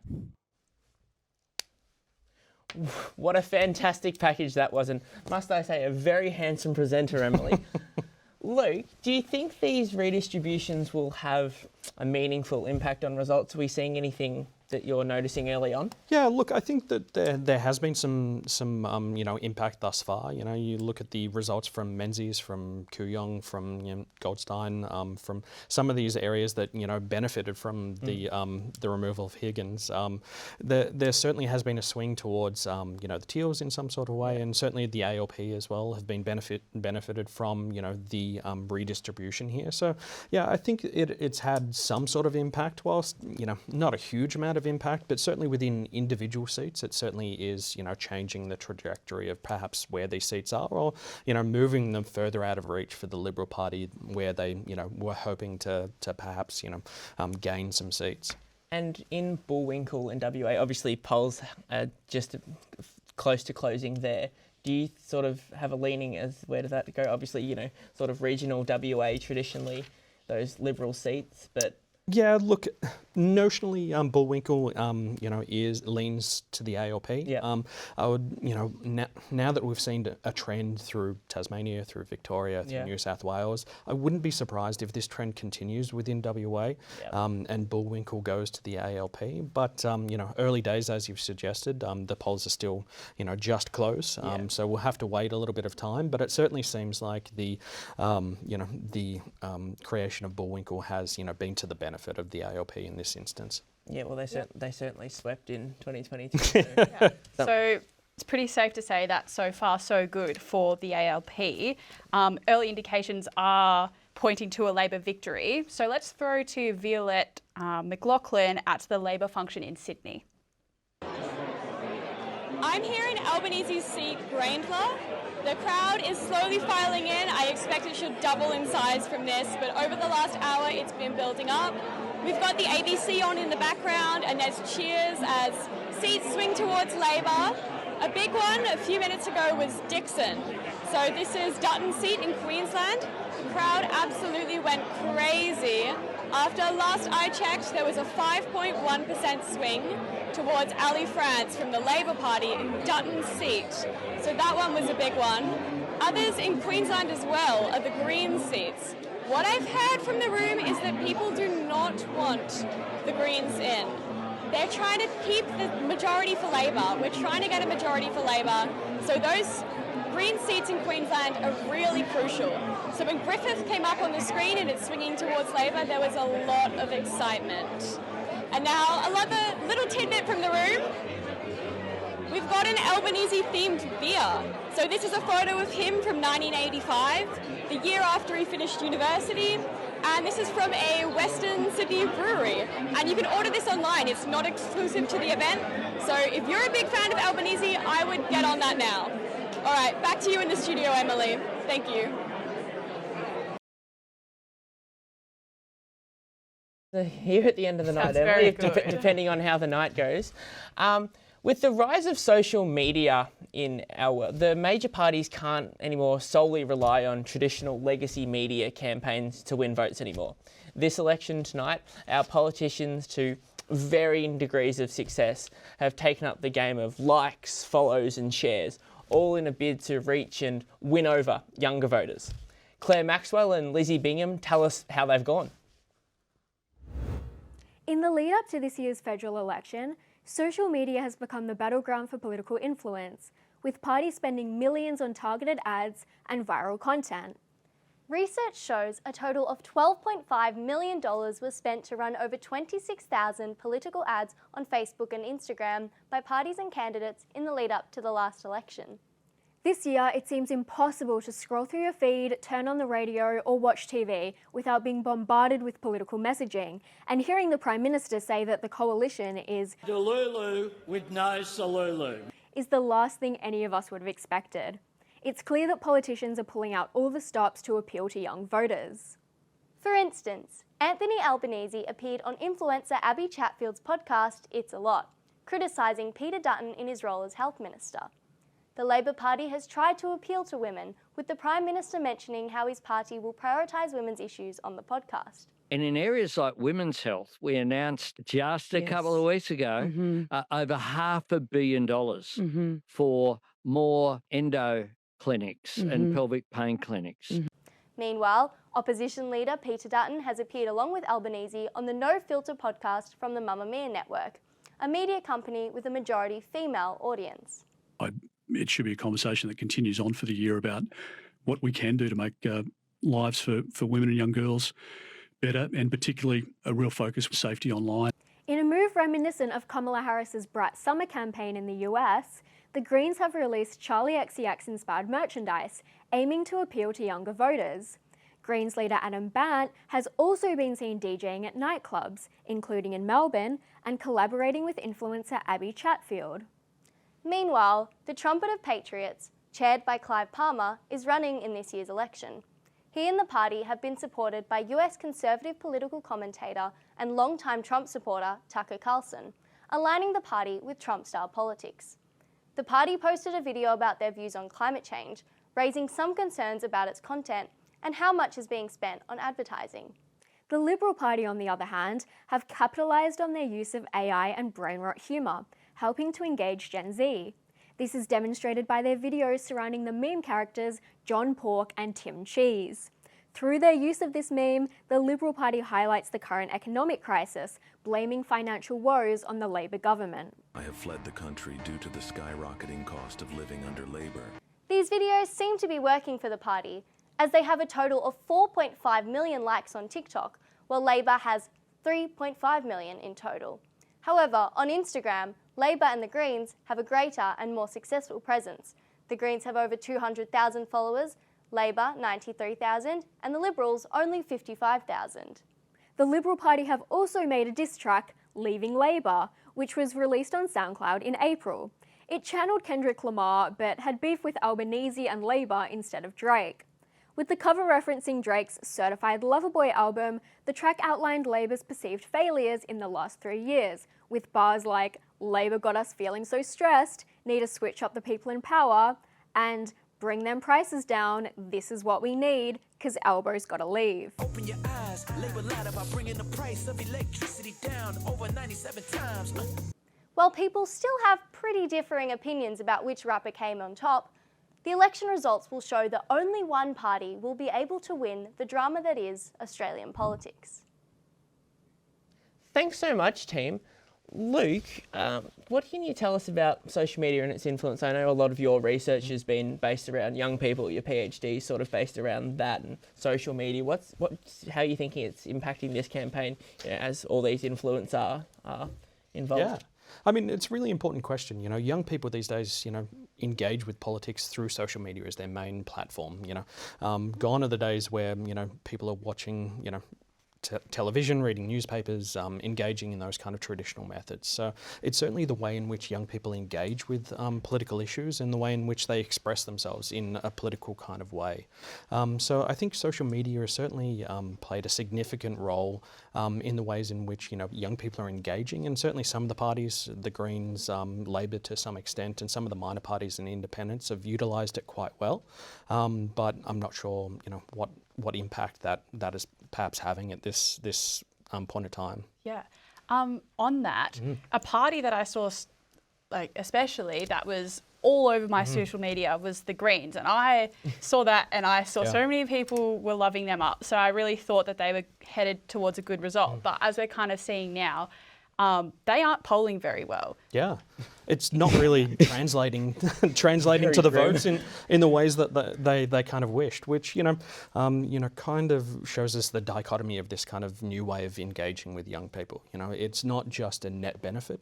It's certainly the ways in which parties will need to kind of engage with young people going forward and try and reach young people. But it doesn't necessarily mean that just because you're on social media that you're engaging in that kind of way that will translate immediately to votes. It certainly seems like the Greens party perhaps haven't connected to the issues that their voters perhaps cared about, or perhaps connected to a broader kind of swath of the electorate to ensure that they kind of retain those seats. Yeah. And sorry, Emily, I was just wondering, you're talking about methods in your methods to translate. Yeah. In your research, you're looking at how people sort of interact with the major political parties. Are there key methods that you think that political parties should be using or are using effectively? And I know you're not. Yeah, look, in that kind of way, certainly one of the pitfalls, or one of the kind of issues that have been going on with the two major parties, perhaps, and parties across the world, is this lack of engagement with young people in the platforms and methods that they use. So that doesn't necessarily mean that they need to be all on TikTok all of the time, but it can be a diverse kind of swath of these communication methods. Whether it's on Discord or through Instagram, or just engaging people in an authentic way, young people in an authentic way on the platforms that they're already on, and not just expecting that because you're on TikTok or because you've done a reel or something on Instagram that you're going to connect with young people, but actually talking about the issues that they really care about as well. Touching on authenticity there. If you just go and have a look at each of the parties' TikToks, you'll see the Liberals parties is full of diss tracks and Italian brain rot. Yep. And then the Labor Party has got more policy-based. Liberals also tend to have Dutton there with some ominous music in the background, and the Greens tend to have a lot of DJing there. Do you think that it's maybe Labor's success so far might be related to their authenticity and maybe taking young people seriously on TikTok? Yeah, I certainly think that, the Labor Party specifically, out of the two major parties, have really picked up their game and really started to connect in an or tried to at least connect in an authentic way. And, as you've suggested, authenticity is such a significant part of, reaching voters because, voters aren't stupid, young people aren't dumb. They can, immediately tell when you're being inauthentic. So, connecting with young people, doesn't necessarily mean that you need to use slang and delulu and all of that kind of stuff that Albanese perhaps used earlier in the campaign, but it certainly means, connecting in a way that seems like you're a real person and, that you actually care about young people. So I think that, the ALP has done a better job, certainly, of the two major parties, but, all kind of political candidates need to probably do better with young people. Thanks so much, Luke. So during this campaign cycle, both major parties, as well as the Greens, have heavily focused on Medicare. There's been promises of Australians seeing a return to bulk billing, further promises to add dental and mental health services to the scheme. To tell us more about Medicare's place in politics, here's Crystal Chu. In every election, one issue cuts across age, income and postcode: health. And in Australia, no health issue looms larger than Medicare. It affects every one of us. It's why our Prime Minister hasn't missed an opportunity to flash his Medicare card on the campaign trail, and why the Coalition quickly followed Labor's lead with their own Medicare funding pledges. In case you didn't know, Medicare is Australia's universal health insurance scheme. It's supposed to guarantee all Australians access to a wide range of health and hospital services at low or no cost. This is in contrast to private health insurance-based systems like the US, where the majority of healthcare is provided by private insurers and paid for out of pocket. The costs of doctor's visits, hospital services, tests, imaging and scans are all subsidised by Medicare, and if you have a Medicare card, you can access the pharmaceutical benefits scheme for subsidised medications. At the heart of a universal healthcare system is bulk billing, the idea that the patient does not have to pay to see a health professional. When you attend a bulk bill appointment for medical care, your doctor's bill is covered, meaning it's free for you, the patient. But finding a bulk billed clinic has been getting harder because not all health professionals follow this practice. In 2022 to 2023, patients who booked a standard GP consult had an average out-of-pocket cost of $40, and only 28% of patients had no out-of-pocket costs at all. How Medicare works is the government contributes a fixed amount for each GP appointment. This payment is known as the Medicare rebate. If you have to pay out of pocket for your appointment, that means you're being asked to subsidise the cost of your doctor's visit on top of the rebate. The rebate currently sits at $42.85, which means if your appointment costs $100, you'll be expected to shell out $57.15. Over the last few years, there has been a noticeable decrease in bulk billed appointments. According to a report by online healthcare directory CleanBill, almost 80% of Australian available GP clinics no longer offer bulk billing to adult patients. This decrease in bulk billing rates can be partially attributed to the fact that the Medicare rebate remains low, meaning that GPs' costs to run their clinics are putting doctors under the pressure to pass expenses onto patients. So what are the parties prescribing for this election? Labor has promised $8.5 billion to Medicare, calling it the single largest investment in the scheme since its creation. They're also committed to getting bulk billing visits back to 90% by 2030, with additional funding for doctors' training and nursing scholarships to boost the workforce. Additionally, Labor plans on investing $573 million on women's health and putting a $25 cap on PBS medicines. These investments were quickly matched by the Coalition, who put out a similar suite of election promises, including $9 billion for Medicare. Whether these investments will cure the system is yet to be seen, but what's clear is that Medicare, and how it's funded, will remain critical to ensuring healthcare stays accessible for all Australians. 9 News has called a predicted Labor win. So let's throw to Violette Storm-McLaughlin at the Sydney Labor Room.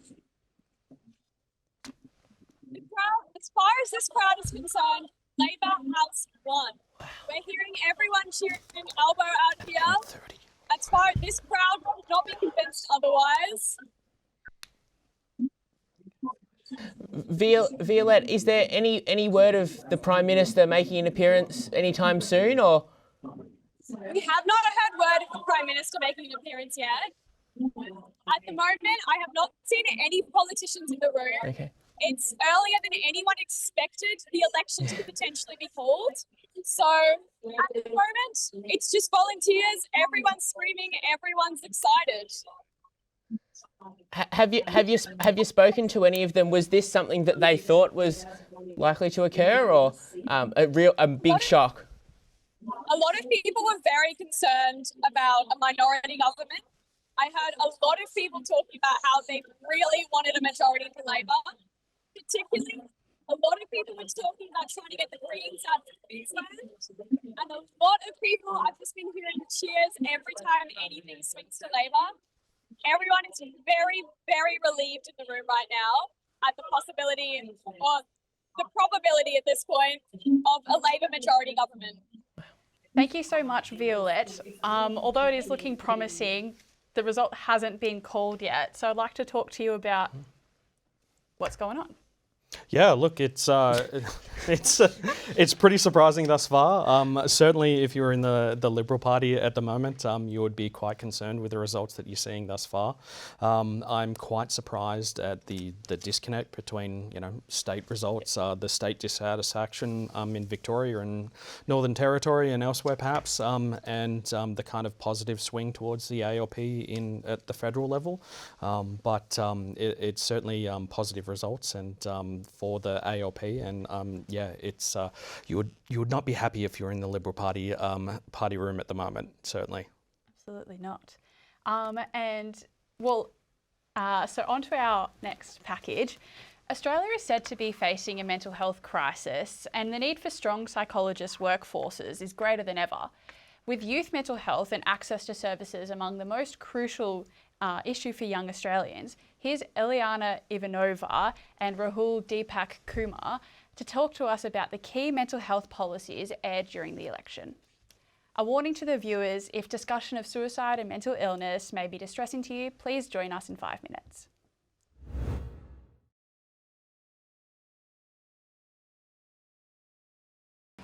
As voters grapple with various social and economic pressures in their daily lives, the need for access to reliable, affordable and quality mental health care has never been greater and looms as a determining factor for this year's federal election results. According to the ABS, more than 40% of Australians have experienced a mental disorder at some point of their lives, and with more than 3,000 deaths by suicide recorded each year in Australia, it is clear that there is a need for a robust and secure national mental health care strategy. However, there are many challenges for those seeking access to effective psychological support and for those working in the mental health sector. We talked to the president of the Australian Psychology Society, Dr. Sarah Quinn, about the stresses on this sector. There is a current and critical shortage of psychologists in Australia, and our current psychological workforce only actually meets 35% of the demand for mental health services. It's really quite prudent that the government steps up to support psychology and the wellbeing of Australians. We also talked to psychology student and the academic events manager of the Society of Neuroscience and Psychology Students at Monash University, Teal Miragliotta, who spoke about the difficulties for psychology students. The competitiveness of getting into psychology, and there's this funnel of, we have all these people who are studying psychology, but the course is so competitive to get masters, to get clinically registered. It's basically nearly as long as a medicine degree. You need to do your 3-year undergrad, an honours, and then either a master's or a PhD, which is another 4 or 5 years, which includes placement as well.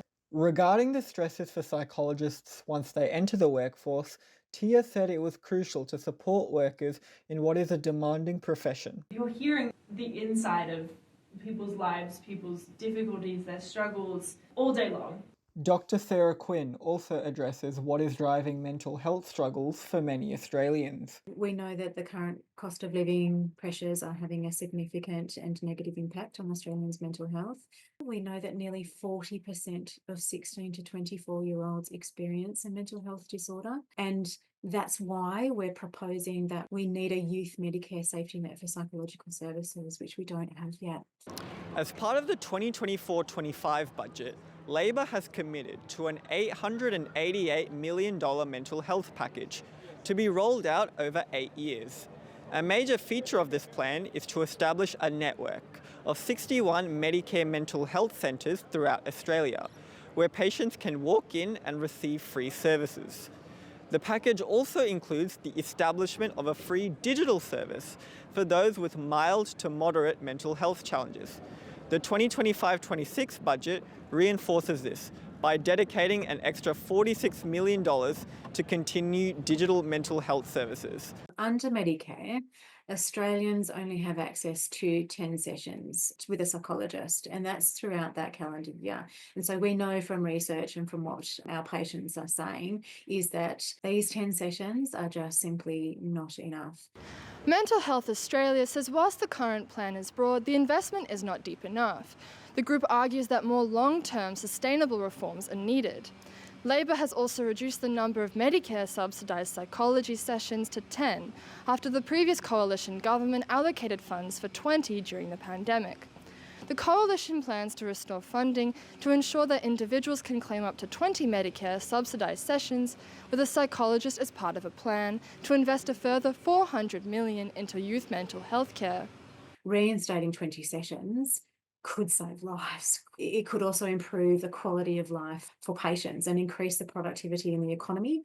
As Australia awaits the result of the federal election, a significant challenge for whoever forms government will be to ensure adequate mental health care across Australia. Rahul Deepak Kumar, MOJO News. Thanks, Rahul. Mental health, a very important topic there.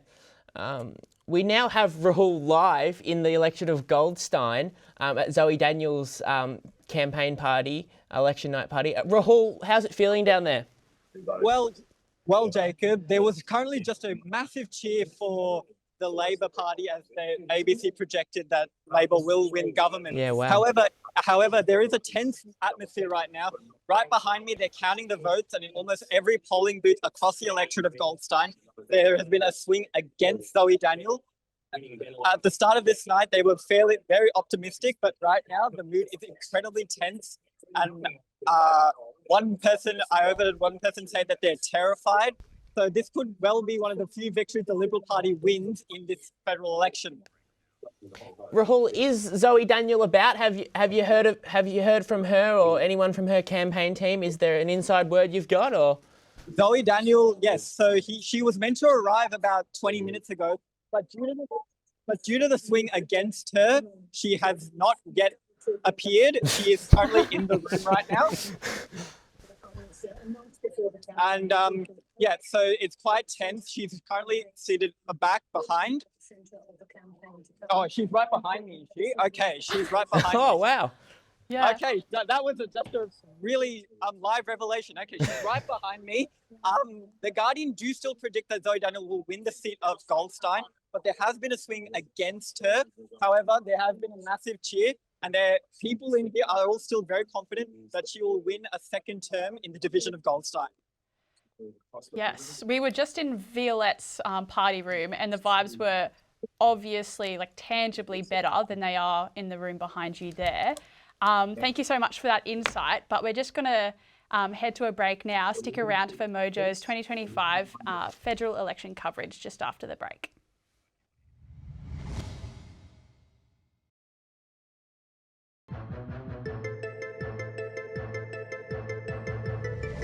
Welcome back to our coverage of the 2025 federal election. Jacob, what results have come in? Some big ones, Emily.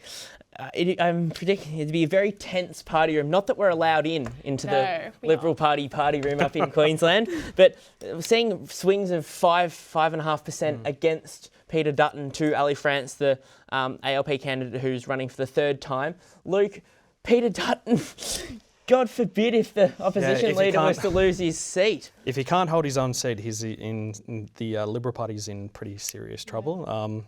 Pretty big impact, I would assume. Yeah, going forward. So yeah, if Peter Dutton, still early days as we've suggested, if Peter Dutton loses, the Liberal Party is obviously going to have to look for a new leader going forward. And then the question becomes, what kind of direction does the Liberal Party go in? Yeah. Well, it's not looking to be the case that the Liberals win without Dutton winning his seat. So I guess we don't have to worry about that circumstance. But who are the potential replacements? Do we have any? Well, I suppose you've got Shadow Treasurer Angus Taylor, who's a long time, Liberal, I suppose, front bencher that would be certainly biding his time. Deakin results are looking a bit close, but Michael Suker, another big power broker within the Liberal Party. And then, someone like Andrew Hastie over from Canning in Western Australia, looking to be results just finishing up there. He'll likely hold someone who was hidden from the Liberal Party's campaign for controversial comments much of the time. So it's tough to see how a leader comes from someone that the party would want to hide, especially with this, I suppose, these moderates at the last election, and Simon Birmingham and Paul Fletcher sort of coming into this election. The Conservative side of the party does seem to have a strong control leaning towards your Taylors, and would you think similar? Yeah, absolutely. It seems to be that the traditional Liberal kind of, member, the moderate kind of member of the Liberal Party is no longer. Gone. After the Teals. consolidation of the Teals in our Victorian kind of electorates, and the loss of some of these key kind of moderate seats as well, it seems like the only people standing, or the kind of core direction or core base of the Liberal Party at the moment is these more conservative, culturally conservative kind of members. Wow. So we've just heard that Ali France has been called for Dixon. Oh, wow. By Anthony Green, the big man on his last night. I can think of a few reasons why people aren't voting for Dutton, but can you, from an expert's opinion, tell me why that might be and what this is going to look like? Yeah, look,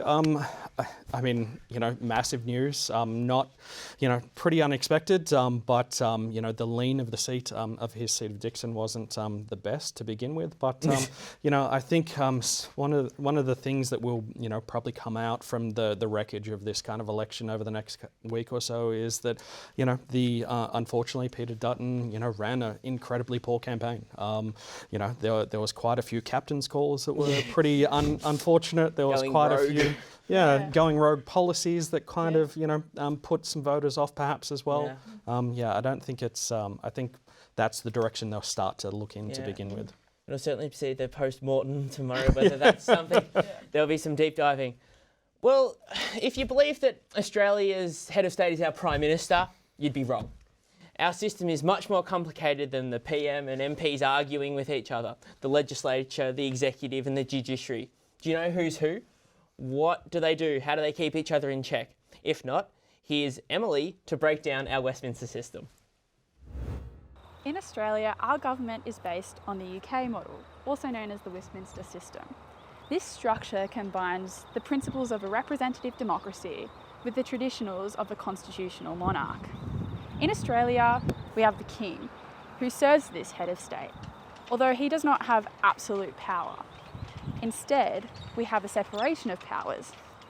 This means that the making, debating and enforcement of laws occurs independently of one another, ensuring accountability and fairness for all.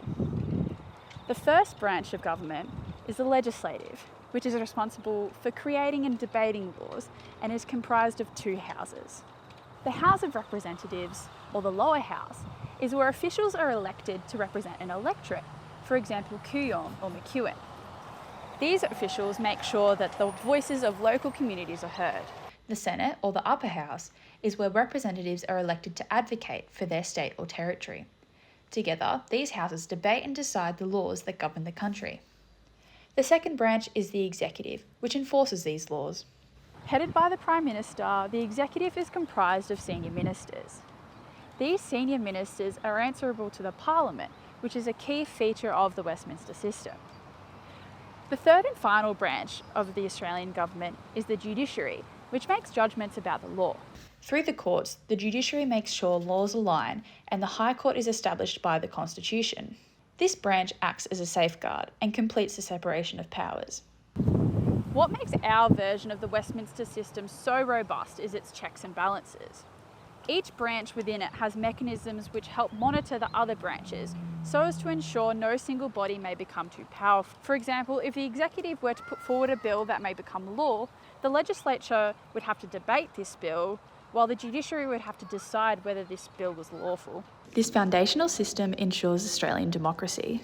Behind me here in the Australian capital, this is the structure which ensures that the Australian government functions fairly for all. Thank you to me there for that insight. What's going on? It's kind of hard to get your head around, Emily. So I know last election we talked about these sort of Greens in Queensland. You had the seats of Ryan, Griffith and Brisbane that sort of swung and gave Adam Bantle, his publicity and the ability to go and DJ nightclubs. But results coming in for Ryan, which is held Elizabeth Watson-Brown's a member there, first-term MP, seems to be about 4.5% swing towards the Labor Party, which was one of the seats that the Greens would be nervous about. And then importantly, Max Chandler-Mather in the election of Griffith, so high-profile MP, very outspoken in the media, especially on housing, donates a whole lot of his earnings to local schools for food and that sort of thing. Big Greens one they'd be wanting to win. Huge swings against towards the Labor Party. Renee Coffey, the candidate there, has been knocking, thousands of doors. A huge campaign against him. Seems to be huge swings against there. So that's leaving the seat of Melbourne and the seat of Brisbane for the Greens, which we speak about Peter Dutton's sort of leadership of his party. I don't see how Adam Bandt's leadership of his party can remain tangible for too much longer if we're dropping seats left, right and centre. Whether Samantha Ratnam in the electorate of Wills is someone who, previously led the Victorian Liberal Party might get in and hold that. It'll be really interesting to see. And then just briefly, seats, around us here in Melbourne, seat of Menzies, which was notionally Labor, is sort of holding that way at the moment, early on results. Seats like Dunkley and Deakin will be a really interesting one, holding tight between Suker and Matt Gregg, the second rematch of that one. Yeah, thank you, Jacob. Sorry, I'll introduce Toby. He's replaced Luke Dean. Jacob, I do have to ask, we're seeing these massive swings against the Greens leader and the Liberal leader. What about Anthony Albanese? Is the fact there hasn't been any massive swing against him at this point a good sign, or is it suggesting that the Australian people are looking for stability in a leader?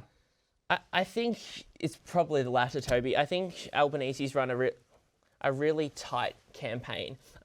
We obviously saw him falling off the stage for an unscripted moment that he'd like to have back and, arguing whether he did or whether he didn't.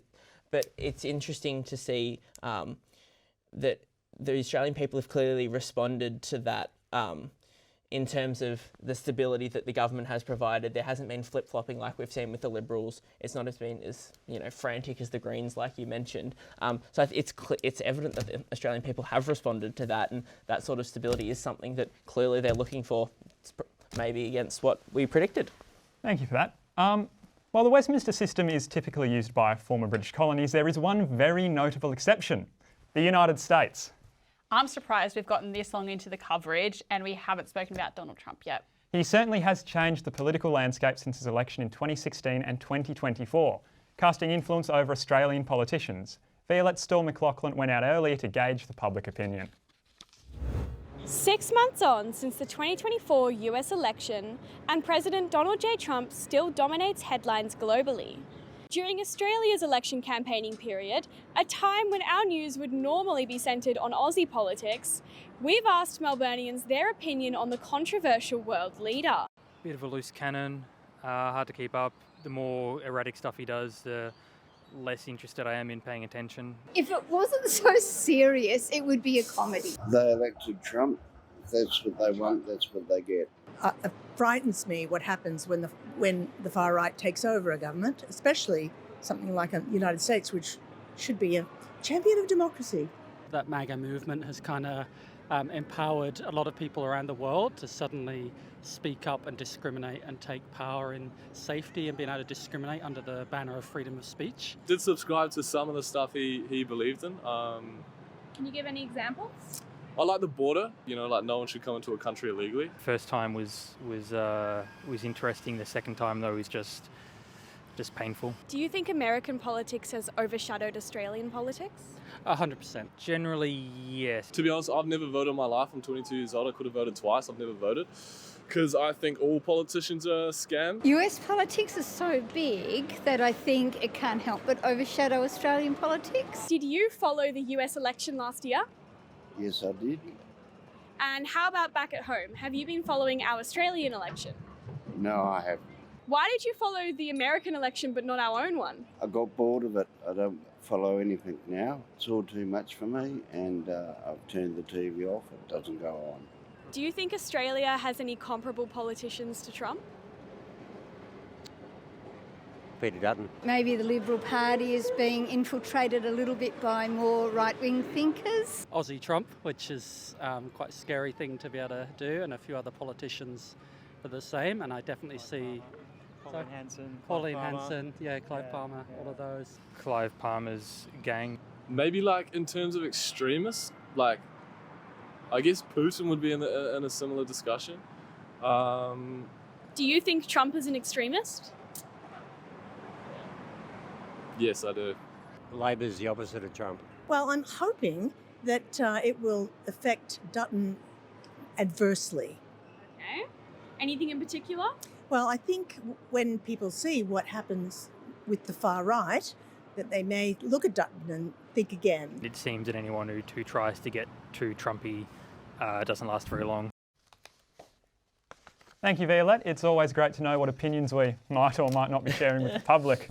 We're going to cross now to one of our roving reporters at the Greens. Now, the ABC has been reporting a massive drop in the general feelings that the Greens have at the moment.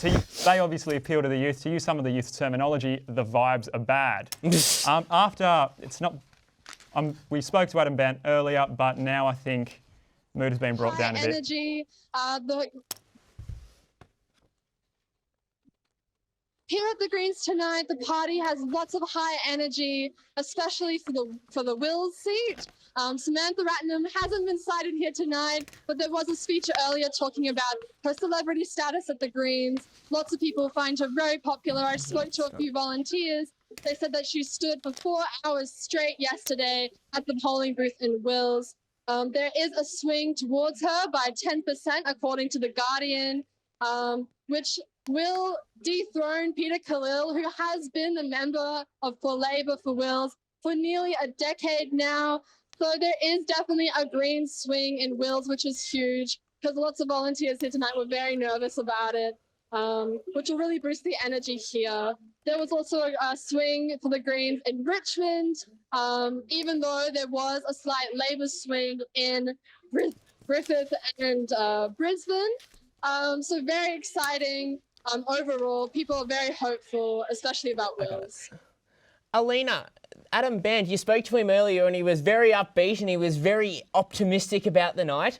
It's seeming more like from what we're hearing, a post-mortem for the Greens, losing a couple of seats in Brisbane and not so much strength as they were probably hoping to grow on. Is that the vibe you're getting there, or still positive about Wills? Well, even though some of the results were quite disappointing for the Greens tonight, overall the party is very hopeful, especially because Gen Z and millennials are the majority. They actually feel more hopeful about the future. And I spoke to a volunteer earlier around her 50s who was saying that over the elections in the past, incrementally, they always get more votes. So there is a sense that even though they haven't got the right seats that they wanted, there is still progression and there is always hope at Greens.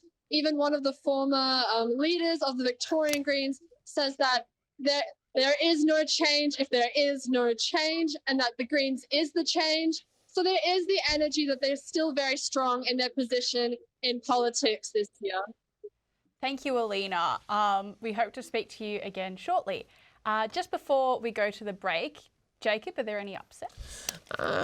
No big upsets, I suppose, coming through, but I suppose a few holds for the Labor Party that probably coming into tonight weren't maybe expected. So strong results in Gilmore in regional New South Wales.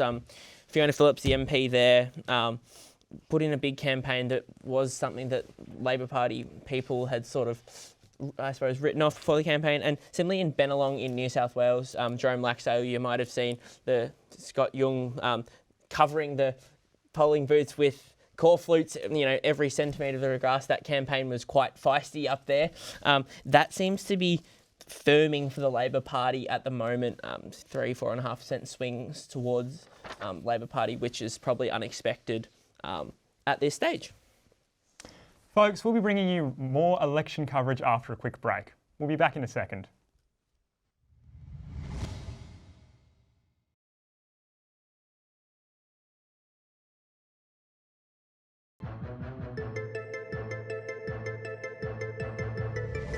Welcome back. Thank you for joining us for our coverage of the 2025 federal election.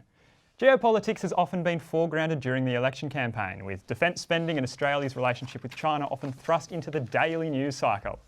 The re-election of Donald Trump in the USA provided a diplomatic challenge for both leaders, particularly in light of the multi-billion-dollar AUKUS agreement that contains exit clauses for both the US and the UK, but not Australia. We'll cross now to our reporter from the United States, Ileana Exaris, to hear more about why delivering on this pact could prove challenging. Ileana joins us from Columbia University in New York City. Thanks, Toby. Here in the United States, there's a climate of unpredictability when it comes to foreign relations with Australia and with our other traditional allies. But China remains a significant challenge, which is why experts say AUKUS is a key partnership. Strong handshakes and promising signatures made headlines in 2021, the year AUKUS was signed into existence. The trilateral partnership between Australia, the UK, and the US to boost defense capabilities in the Indo-Pacific relies on technology sharing and on submarines that the US builds and Australia buys. President Biden signed AUKUS. President Trump was initially confused by the acronym, asking what does that mean? But experts say there is strong bipartisan support for it. The issue is implementation. The pace is slow, and we're seeing a lot more attention to this issue of expanding submarine shipbuilding capacity. But so far, the makers of submarines in the United States in particular are having a hard time expanding their production for a lot of reasons having to do with the difficulty of growing their workforce, the limited physical plant that they possess in Virginia Beach and Connecticut and elsewhere. And so on that front, I would have to say AUKUS is not a disappointment, but it's not a stellar success yet. Last fall, the Long Island Council of the Navy League organized an AUKUS roundtable featuring country and company representatives. The council's government affairs coordinator, Michael Griffin, remains optimistic that AUKUS will move forward. You can still walk into a Republican Congress or senator's office. You can walk into a Democratic congressional or senator's office. You will get the same answer. They're committed to the submarine industrial base, and they're committed to AUKUS. The issue is when and how. The political will is there. Across Democrat, Republican, there's universal support for the relationship with Australia. Regardless of administrations, there is a strong support for the alliance. In the U.S., companies are waiting for a more predictable environment to do business, but meetings between government and industry are still happening, and the appetite for AUKUS remains strong. Reporting from Columbia University in New York City, this is Ileana Exaris for MOJO News. Thanks, Ileana. Changing gears now, we know that climate change is one of the most important issues for Gen Z voters, and renewable energy has taken centre stage for both major parties' environmental policies. Between the Coalition's nuclear power proposal and Labor's $22.7 billion investment strategy, what's really on offer? Our team of reporters bring you a comprehensive breakdown. Climate change and environmental policies. These are two key issues that are ever present on voters' mind ahead of federal election.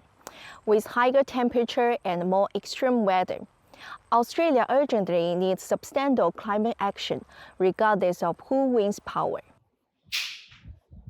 The current Labor government says it's approved enough renewable energy projects to power more than 8 million homes. Under Anthony Albanese, Labor plans to reduce emissions to 43% below 2005 levels by 2030 and achieve net zero emissions by 2050. Labor has outlined a 10-year, $22.7 billion investment strategy for a more resilient clean energy economy.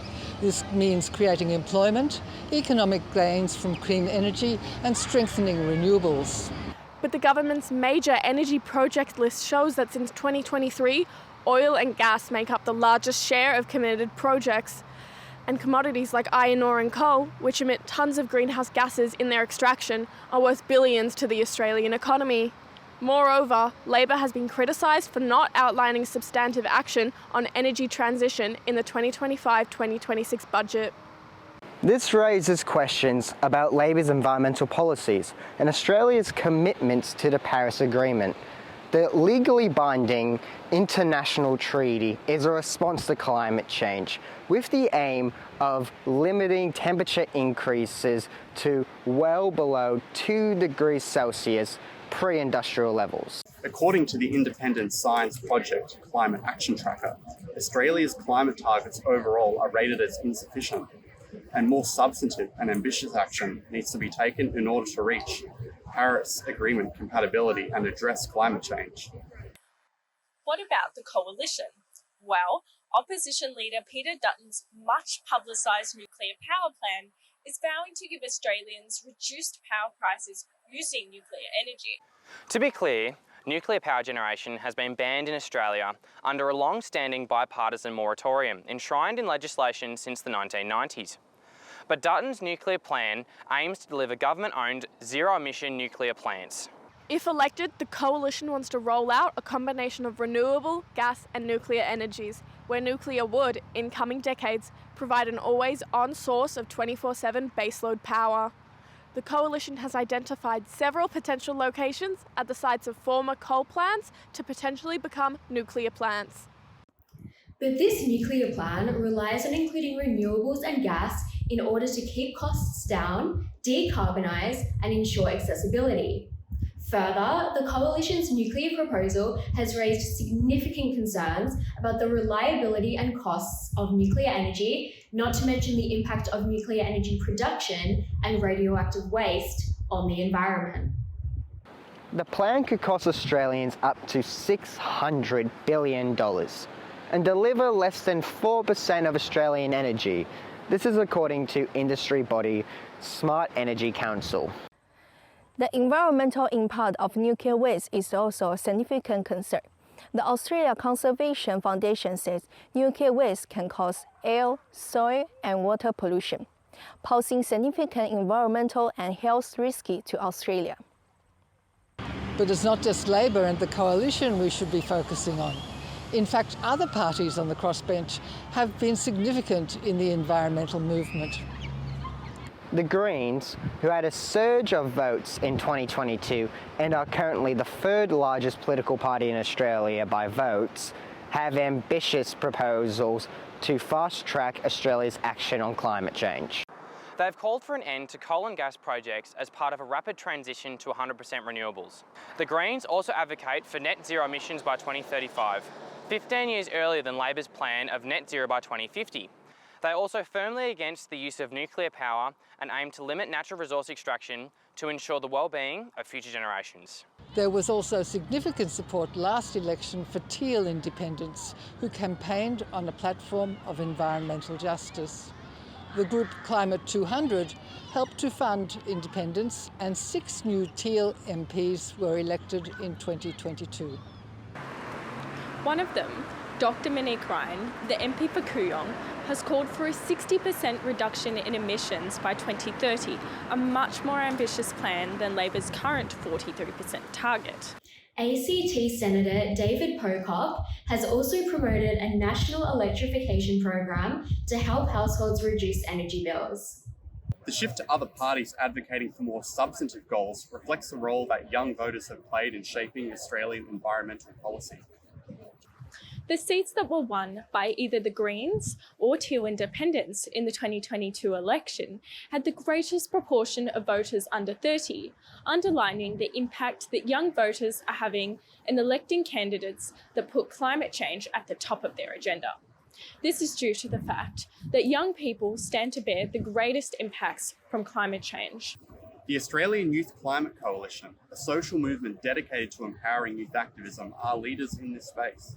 They say, this generation will not wait for climate activism, and are actively seeking to mobilise the youth vote towards candidates who vow to take firm action on climate change.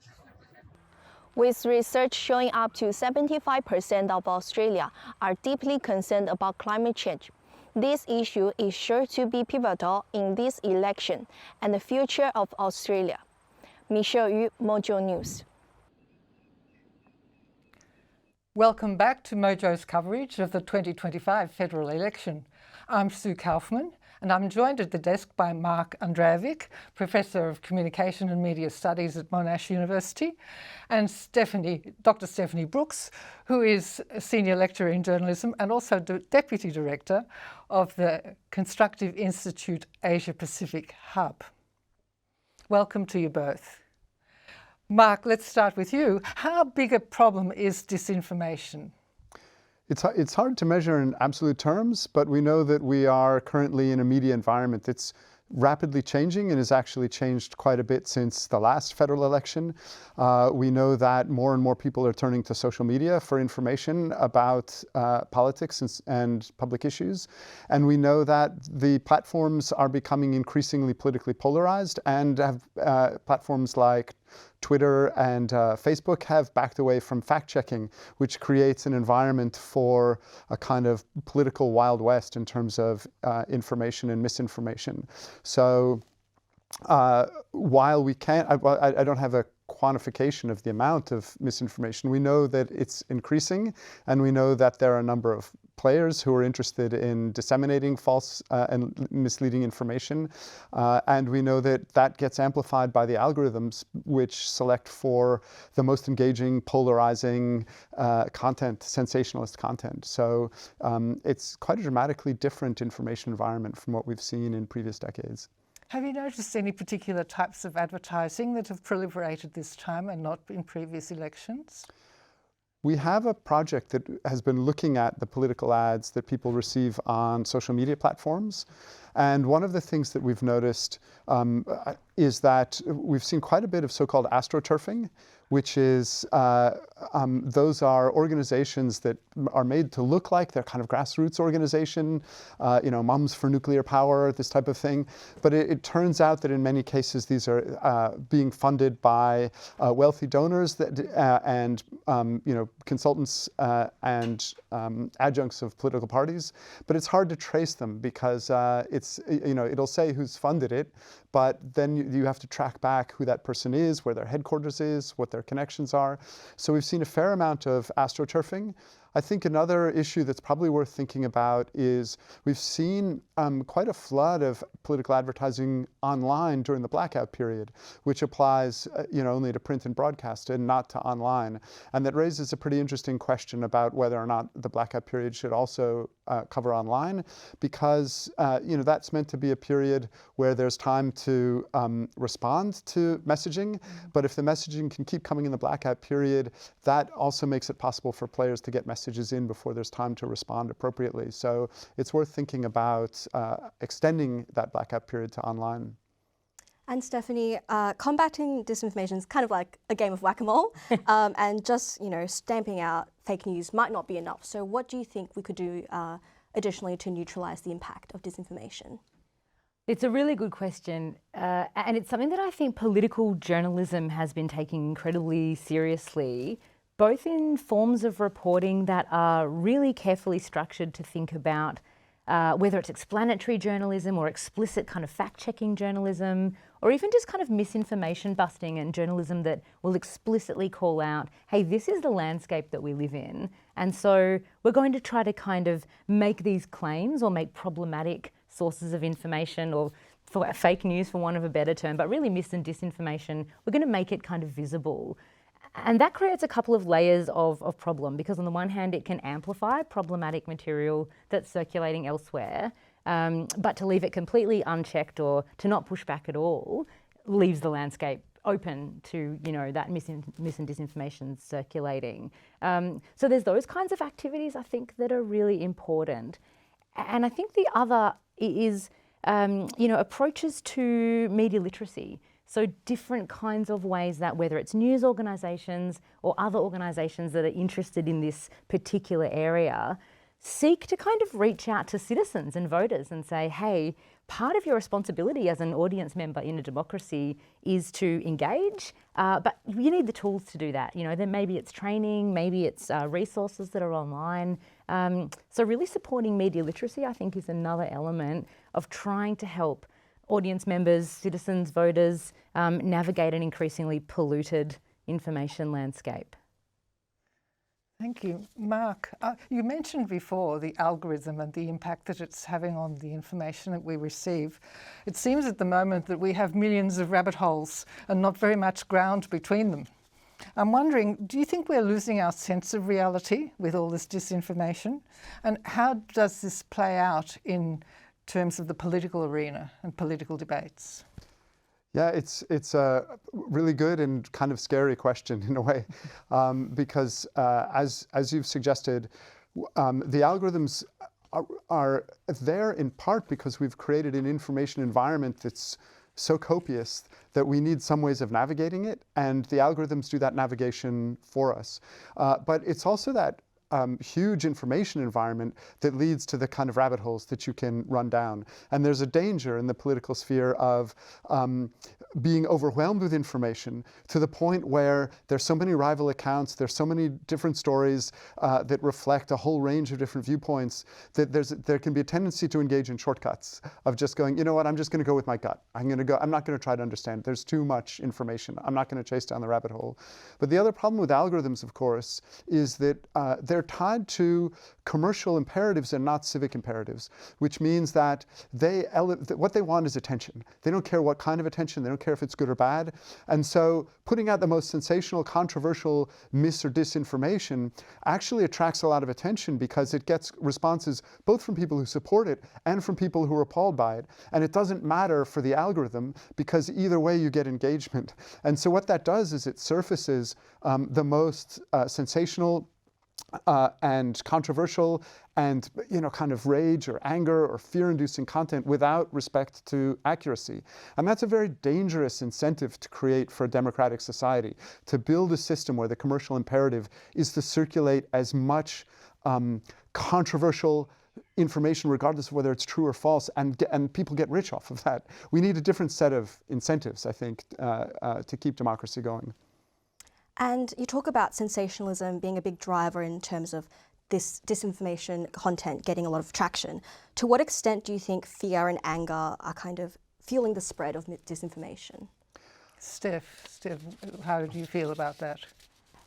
Well, I think that the kinds of trends that Mark is talking about, they evolve over a really long period of time. And so what we, I think, have seen starting to happen, and it's really clear when you survey audience members, are kind of these trends of news avoidance and news fatigue that start to play out. And it really means that for whatever reason, whether it's because it doesn't make them feel good, or people start to feel powerless, or they're just overwhelmed by that volume of material, that people start to avoid the news or be tired of it. And that's where new approaches to thinking differently about journalism might come into play. So as we mentioned earlier, I'm Deputy Director of the Constructive Institute's Asia Pacific Hub here at Monash. And constructive journalism is one approach that tries to think about, can we look at solutions? Can we incorporate nuance and democratically minded dialogue into reporting so that we're reaching out to citizens in a different way? Not that we're not covering the problems, not that we're not investigating abuses of power or corruption, but we're also incorporating a kind of solutions-oriented approach to journalism that maybe re-engages citizens in a different kind of conversation with the news. Well, that's a very positive note to end on. So thank you very much, Mark and Steph, for your contributions tonight. Really appreciate your insight. Thank you. I'm sure that you've heard plenty of this jargon in the current election campaign. Jargon and phrases like woke, especially in conjunction with the social and environmental policies. I spoke to David Astle to unpack some of the jargon that we've heard. There are quite a lot of terms which have a slightly different meaning to what you might expect. One of them, I think, is politically correct, because usually it's quite good to be correct, isn't it?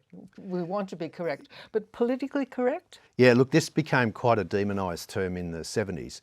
It came from a good place because it was about inclusivity. It was about, let's eradicate firemen and talk about firefighters. Let's talk about, let's not say people who are short, but altitudinally challenged. So it obviously went to ridiculous lengths, and the phrase that it's usually associated with is political correctness gone mad. So it is, the reason it became such a bugbear term was that it was often either lampooned or too stringently pursued by the advocates of political correctness, when really, at its base, it's about respect. And it's about inclusion. And in the same way, woke, which is the equivalent of political correctness, which has always been around probably, since the 1980s, but has really spiked in usage since, say, 2010.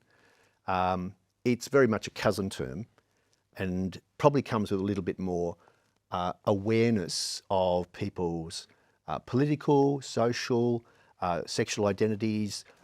To be woke is to be aware of differences, plural, as much as your position of privilege or of discrimination, and to try and avoid both. Of course, if it's the way it's brandished around, it's about respecting people. It's about including people. It's about just checking yourself and what you're saying. And I think surely that's that is a positive message. Embrace it. Just drives me mad when people just see it as a challenge to their own sense of identity, and I find that quite bewildering. Where does the word actually come from? Well, it's actually African American slang for being awake. So it's playing with the past participle of awake, and it's about you having your eyes open to what's in front of you, reading the room with your open eyes.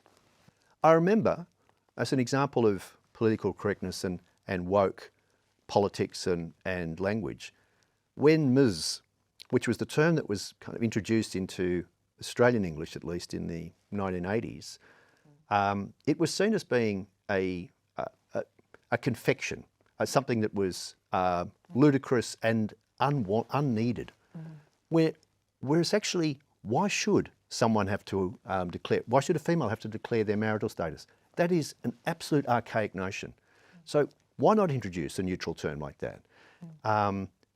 In the same way we talk about they, them. If someone doesn't wish to be identified by the prescriptive nature of pronouns, allow them that liberty, allow them that sense of space. We'll introduce Australian. Welcome back. We've just heard word that Anthony Albanese has left Kirribilli House, which is a pretty definitive sign that this election night might be coming to a close soon. Yes, Now, seeing the footage of him leaving Kirribilli, he's got Penny Wong with him, he's got Katie Gallagher with him, all of his supporters are there.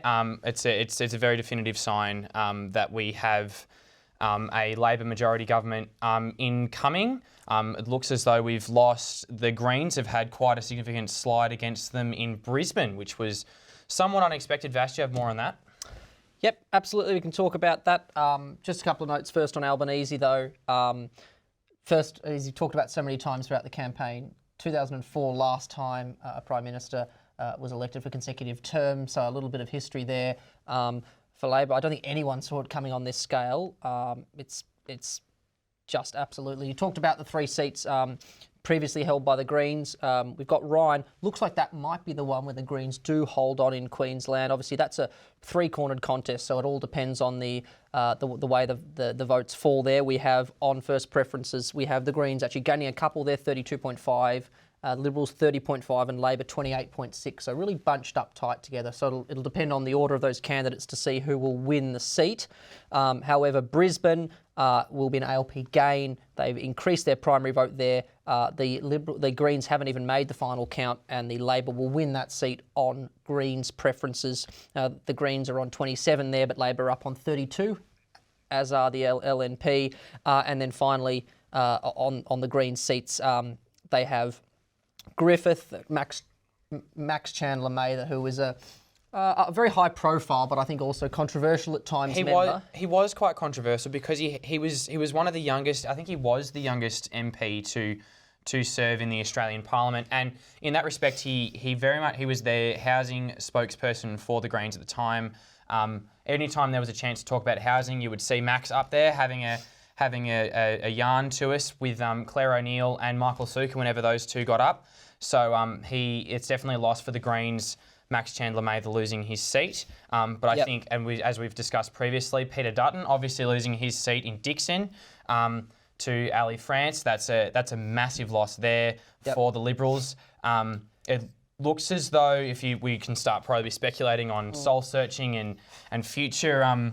The future of the Liberal Party, which we would have discussed 3 years ago in 22, but with the loss of Peter Dutton and the loss of Michael Sukkar in particular, who was also quite senior executive within Liberal Power Brokes, he being lost, there is really a challenging search for who will be the next Liberal leader. Yep. there's predictions for someone like Dan Teal to have a go if he retains Wannon, but I'm not sure what your thoughts are on that. With other crossbenchers, it seems as though most of their highest profile Liberals, such as your Jane Humes of the world, reside in the Senate, which obviously means you can't be leader unless you are in the House of Representatives. So it will be a very interesting watch to see in the next few days who is the new Liberal leader. Obviously, Peter Dutton hasn't conceded yet, but with Labor coming forward to an acceptance speech, we will see a very interesting shift from the Liberal Party. They're going to have to. I think there was. I don't know if you know about this, but there was a definite shift against the moderate faction with the loss of a lot of their key moderate power brokers within that party. And in that respect, they have clearly the electorate has not agreed with what happened there. Yeah, I think on the other side of that is obviously poor night for the Liberals, but for Labor a good night. However, they got this mandate, they'll get on all indications, they'll get a much bigger majority than they have at the moment. I think now is the chance many Australians have given this trust. They'll expect them to be a government that actually causes serious change, I think, in society. Labor's seen as a government that sort of tinkered around the edges of reform in their first term, and they got a lot of criticism for that. Yes, from both sides. It was very interesting in the time leading up to the election. A lot of commentary before the election was called of, well, what's happened in the last 2 years? What's happened in the last 2.5 years? They've done nothing. Yep. There was a lot of discussion about the voice and that not passing, and that being Albo's. He really wanted that to be the thing that kept him in power and he was known for, and obviously that was voted down. So we ended up in that position where Albo needed to come up with something, and there was a lot of policy. A lot of really small policy, things like the changes to the stage 3 tax cuts was probably more a major policy change from the Labor Party. But other than that, there was a lot of commentary not 6 months ago saying, well, what has Labor actually achieved in their time in office rather than the voice. Yep. So I think that's really come to, but the Australian population have obviously seen the plan that came forward from Anthony Albanese, and I'm curious your thoughts, Vass. Do you think that that Anthony Albanese won this election, or do you think that Peter Dutton lost it? There's obviously a lot of thought in that space with regards to that governments don't lose oppositions don't win elections, governments lose them. How do you interpret the results from this election? Oh, I think Labor helped itself by being rather scandal-free. They didn't, unlike the previous Morrison, Turnbull, Abbott governments, they were a largely scandal-free government, and they got on with the business of governing. However, there's no doubt, my Liberal sources tell me that it's very clear now that Peter Dutton was so much more unpopular with the Australian public than they'd thought. Their private personal polling on this didn't show it being quite as dire, and it seems like, I suppose, Labor's bid to make this almost presidential in a way. Do you go Dutton, do you go Albo? Really paid off for them here, because people took a look at Peter Dutton. They thought, do they want this man as the Prime Minister, the alternative Prime Minister? And they've delivered a resounding no. Just looking briefly at some of the seats we are giving away at this point in time as flips from the LNP to Labor. Here we've got Bennelong in Sydney. We've got Deakin, you mentioned Michael Sukar's seat. We've got Sturt in South Australia. That means the Liberals have no seats in Adelaide. I'm not sure if that's ever happened, that the Liberals have no seats in metropolitan Adelaide. That's a city of more than 1 million people, and they won't have a single Liberal member of Parliament. But they have a very strong Labor Premier in Peter Malinauskas, who's very popular. So maybe that could be interpreted as to how Labor managed to to have such a gain in South Australia with such a popular... Yeah, in Victoria, supposedly unpopular state government. I mean, Bass they've gained in Tasmania, Dixon. We've talked about there's so many gains here. Labor absolutely romping it in. Thank you. Anthony Albanese, as we said, has left Kirribilli House on his way to his election party. Let's have a quick look at who he is. From a child raised in public housing by a single mum on the disability pension to Australia's 31st Prime Minister, Anthony Albanese's first term in office has been one of many successes amidst economic and social challenges. I want an economy that works for people, not the other way around. The greatest challenge in Australia right now is the cost of living crisis. Inflation currently hovers at a healthy 2.4%, but peaked at 7.8% in 2022. However, grocery prices remain high. This is despite an ACCC inquiry into price gouging by major supermarkets. The Albanese government was tasked with a huge reform from the previous administration, which privatised energy. A move intended to reduce energy prices instead saw them skyrocket and peak at an increase of 18.3%. Labor implemented an energy rebate of up to $300 to assist with rising energy costs. The minimum wage also increased to $24.10 under the Albanese government, up around $3 from when Labor Party took office in 2022. Medicines on the PBS also became cheaper, alongside the 60-day prescription scheme. The most notable event during Albanese's term was the Indigenous Voice to Parliament referendum, a failure for the Labor government that saw 60.1% of voters choose no to the voice. Hesitation in the Australian public was based on Albanese's refusal to provide a detailed legislative model before the vote. In a term full of ups and downs, will Albanese and the Labor government be elected for a second term? Only time will tell. Daniel Kutris, MOJO News. Hang on, we're on. Thank you, Daniel. We're nearly there. Stay tuned for MOJO's 2025 coverage of the federal election.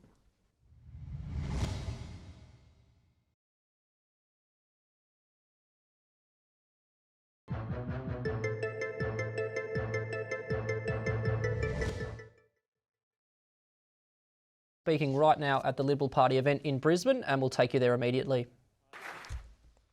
Now, that was Peter Dutton's concession speech.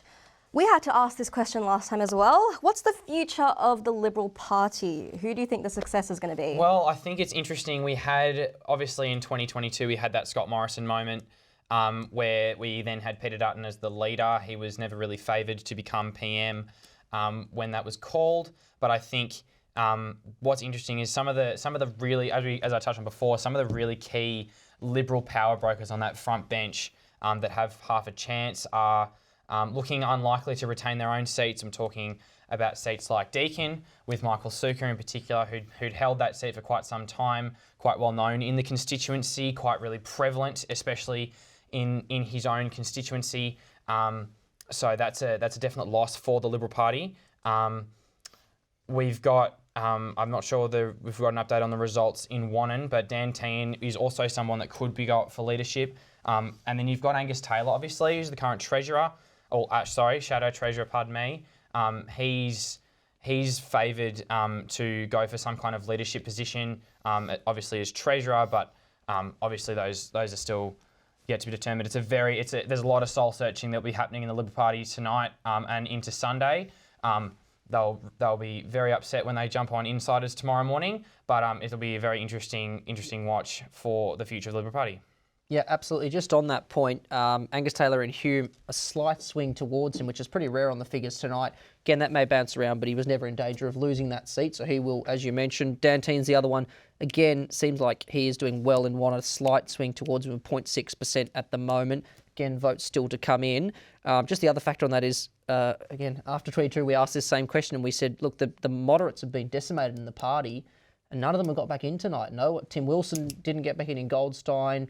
They didn't win any of the other Teal seats. They've lost a couple more front benches. The only other name I'd probably throw in the mix is Andrew Hastie in Canning. Yes. It's very much in the Dutton mould, I think, though. Comes from the hard right of the party. But will they want to shift more moderate? Only because they've been decimated from that, like Scott Morrison in particular, that religious discrimination bill that was really detrimental to his prime ministership in 22. And a lot of Australians saw that as a swing towards the right. And then we saw Peter Dutton come in also from the Conservative faction. So surely they'll be looking for somebody more moderate, more a Malcolm Turnbull type setup to have a chance in 2028. Do you think we'd be looking further down that line? Certainly a possibility, yeah. We'll just have to wait and see what happens and who's actually left in the party room. Now, we've talked a lot about youth vote this election, and we're seeing a major Labor win, but also a bit of a loss for the Greens. How do you interpret this? Yeah, it'll be interesting to see in the exit polling we have after this result. Always tricky to tell in these seats whether or not, what portions of the seats, what demographics are actually influencing this change. It may well be that the Greens have, kept their youth vote. And you look at those Brisbane seats, they're losing the seats, but they're not losing primary vote. Labor are gaining primary vote. So it seems like the Greens have maintained. I mean, Wills is still line ball. They could pick up a seat there. They've lost two in Brisbane. So whether or not you can say that, you know, the Greens have lost because they haven't put up good enough policies for young people, I don't think you can say that. What you can say is that there was more optimism about Labor than people saw out there in the community. And I think the other element of it is maybe people thought, oh, I don't want a minority government. Rather than parking my vote with the Greens, I might give it to Labor in the chance that they won't win more seats. Not sure your thoughts on it though, Adam. Well, I think the Greens. I think maybe in 22, just a thought. We went from 9 years of coalition rule, and I think a lot of people may have gone.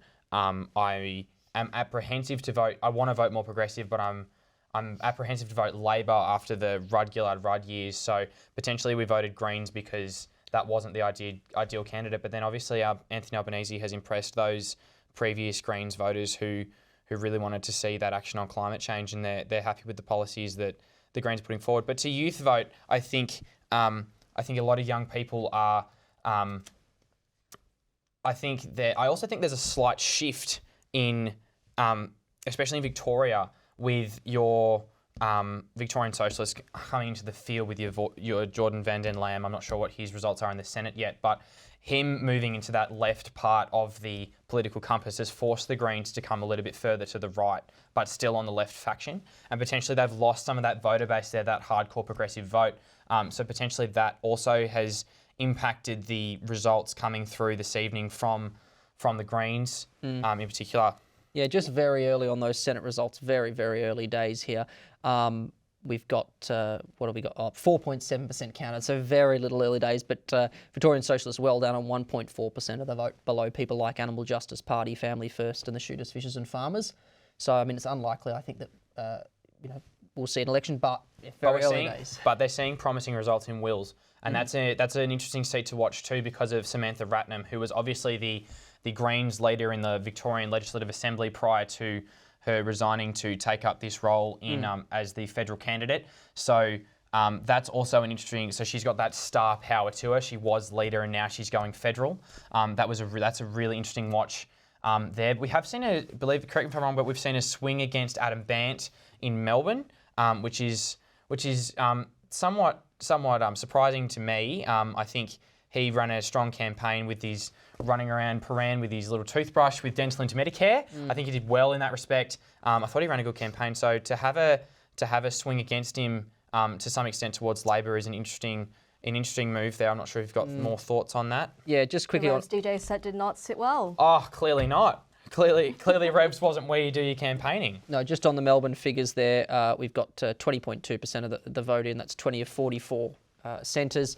Adam Bant's vote pretty stable, 44.8%. Labor up 30%, and the Liberals are on 16%. So Liberals will be preferencing Labor in that seat, but you'd think with a 45% primary vote, Adam Bant should be enough to get over the line, but it would be a swing against him. But you would, yeah. On that two-party preferred basis. Yes. And now let's have a look at Labor. We know they're obviously experiencing quite the win at the moment, but are they in trouble with any of their own seats? Yeah, one that's sort of come out of left field. Is the seat of Bean in the Australian Capital Territory, which I don't think anyone was talking about coming into this, held by David Smith. There is a Climate 200 challenger in this seat, and Labor's primary vote down to around 40%. So that's one to watch. Early days in Fremantle, where there's another Climate 200-based independent running then. Again, only 1.7% of the vote in. A lot of these WA seats we haven't called yet for Labor, just because we haven't got enough vote in. We mentioned Wills before. Richmond, New South Wales, North Coast, another Greens challenge. It seems like all the seats that Labor are in trouble to, it's not on the LNP. It's coming from their left flankers. Adam, you were talking about just before. It's from the Greens and from Independents. Yes, and I think even on Bean, at most recent counts, we've got a 13% swing against the ALP towards Jesse Price as the Teal or Teal Climate 200, or however they're wanting to phrase themselves now. So 13% swing against, and that's 49.9 to 50.01. So that's a very, very tight contest. Obviously, that's an ABC projection at the moment, but that's that. Yeah, and we've actually seen a swing towards Angus Taylor in his seat, which was somewhat unsurprising and against the national trend. Obviously, Angus Taylor, was discussed before, as a potential leader in the space, and potentially if you can walk into party room on Monday after a fairly decimating loss and say, actually, but I gained a couple of percentage in my electorate, that should put a good case for Angus Taylor to to pit for leadership in a 30-something seat coalition, which is something very, very different to the John Howard years that we saw through that period of time. So yeah, this is a nation building day. Today we are seeing a massive shift in the political compass. I think we're going to see a massive change in what we talk about politically as well. I think we're going to see a move towards the left, given the essential massive rejection of conservative politics in Australia. Yeah, just one quick point on that two-party preferred figure. We've been watching this throughout the night. It's up to 56.1% for Labor. That's nationally. That's a 4% swing. And that, that's going back a long way. I know 1975, which was the famous election after Gough Whitlam was removed, the coalition won. That was 55.7% of the national two-party preferred vote. So, and that's 50 years ago. So it's at least could be more than 50 years, the biggest two-party preferred win. I mean, you even look at when the coalition got into government in 2013, that was only 53.5. So 56 is massive. Massive. And it's also looking like the seats are stacking up. Labor into the 80s now. The question is, how high do they go? ABC's given away 84 seats with 20 in doubt. The LNP are on 38 seats. I don't think many people were predicting they would go backwards tonight, but it seems certain now that they will. And I wouldn't mind touching on the Teals for a second. Sure. I think we haven't seen a lot of losses for the Teals at the moment, but interesting. There's a few Teals that have actually lost those seats. I'd like to flag in particular Flinders in the Mornington Peninsula with the very prominent Ben Smith at the time. He was everywhere. And he is not in the two-party race. It's between Zoe McKenzie and Sarah Race down there. Zoe McKenzie's kept it with a very comfortable margin, with only a 0.7% swing towards the ALP. So we're also, maybe we are potentially seeing a swing back to our major parties, which was definitely against what we were predicting prior to the election. We were definitely predicting a more diverse parliament and more Teal independents coming through, but we've definitely seen a swing back towards those really strong major parties, which is an interesting result entirely. And is Kennedy safe? Kennedy is safe. Bob Katter is safe. Very excited about that. Yeah. He provides quite a lot of entertainment whenever you're watching Question Time. I would highly recommend watching the questions that Bob Katter chooses to ask the Prime Minister.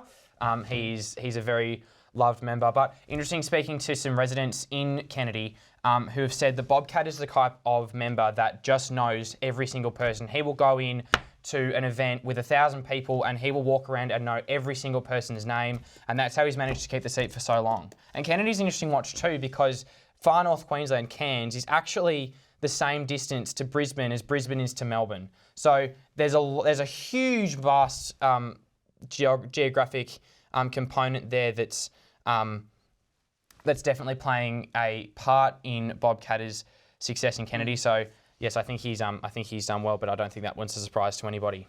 No, not at all. And just on the rest of those independents, Kooyong, Monique Ryan's back, 2.5% swing towards her. So Amelia Hamer fails to retake that seat. The once was the crown jewel really for the Liberal Party in Melbourne.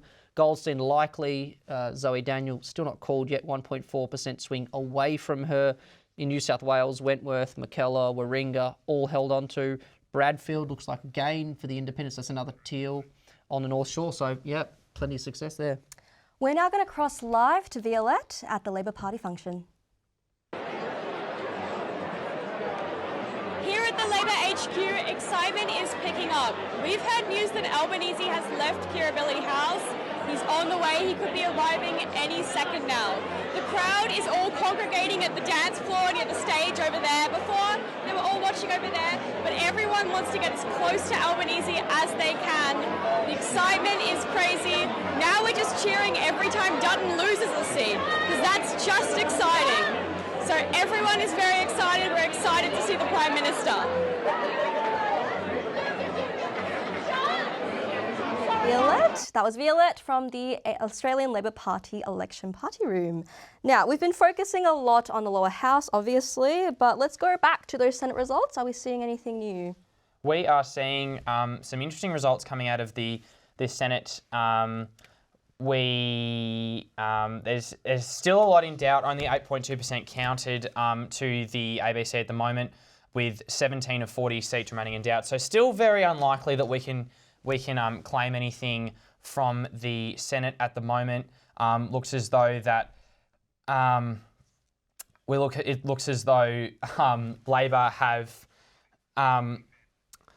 have held on to some of their seats. It looks like the Liberals haven't lost any too. Remember, the Senate is voted very differently, so it's voted on a state basis. But Vass, I want to bring you over to Western Australia now. Yep. It was definitely predicted to be a Labor victory there. They've got a very prominent state government there in the previous Western Australia election. Yep. Obviously, correction from the previous, but interesting what's happening in Western Australia. Yeah, so Labor went from 5 to 9 seats. They gained 4 seats off the Coalition. The Coalition lost another one to a Teal last time round.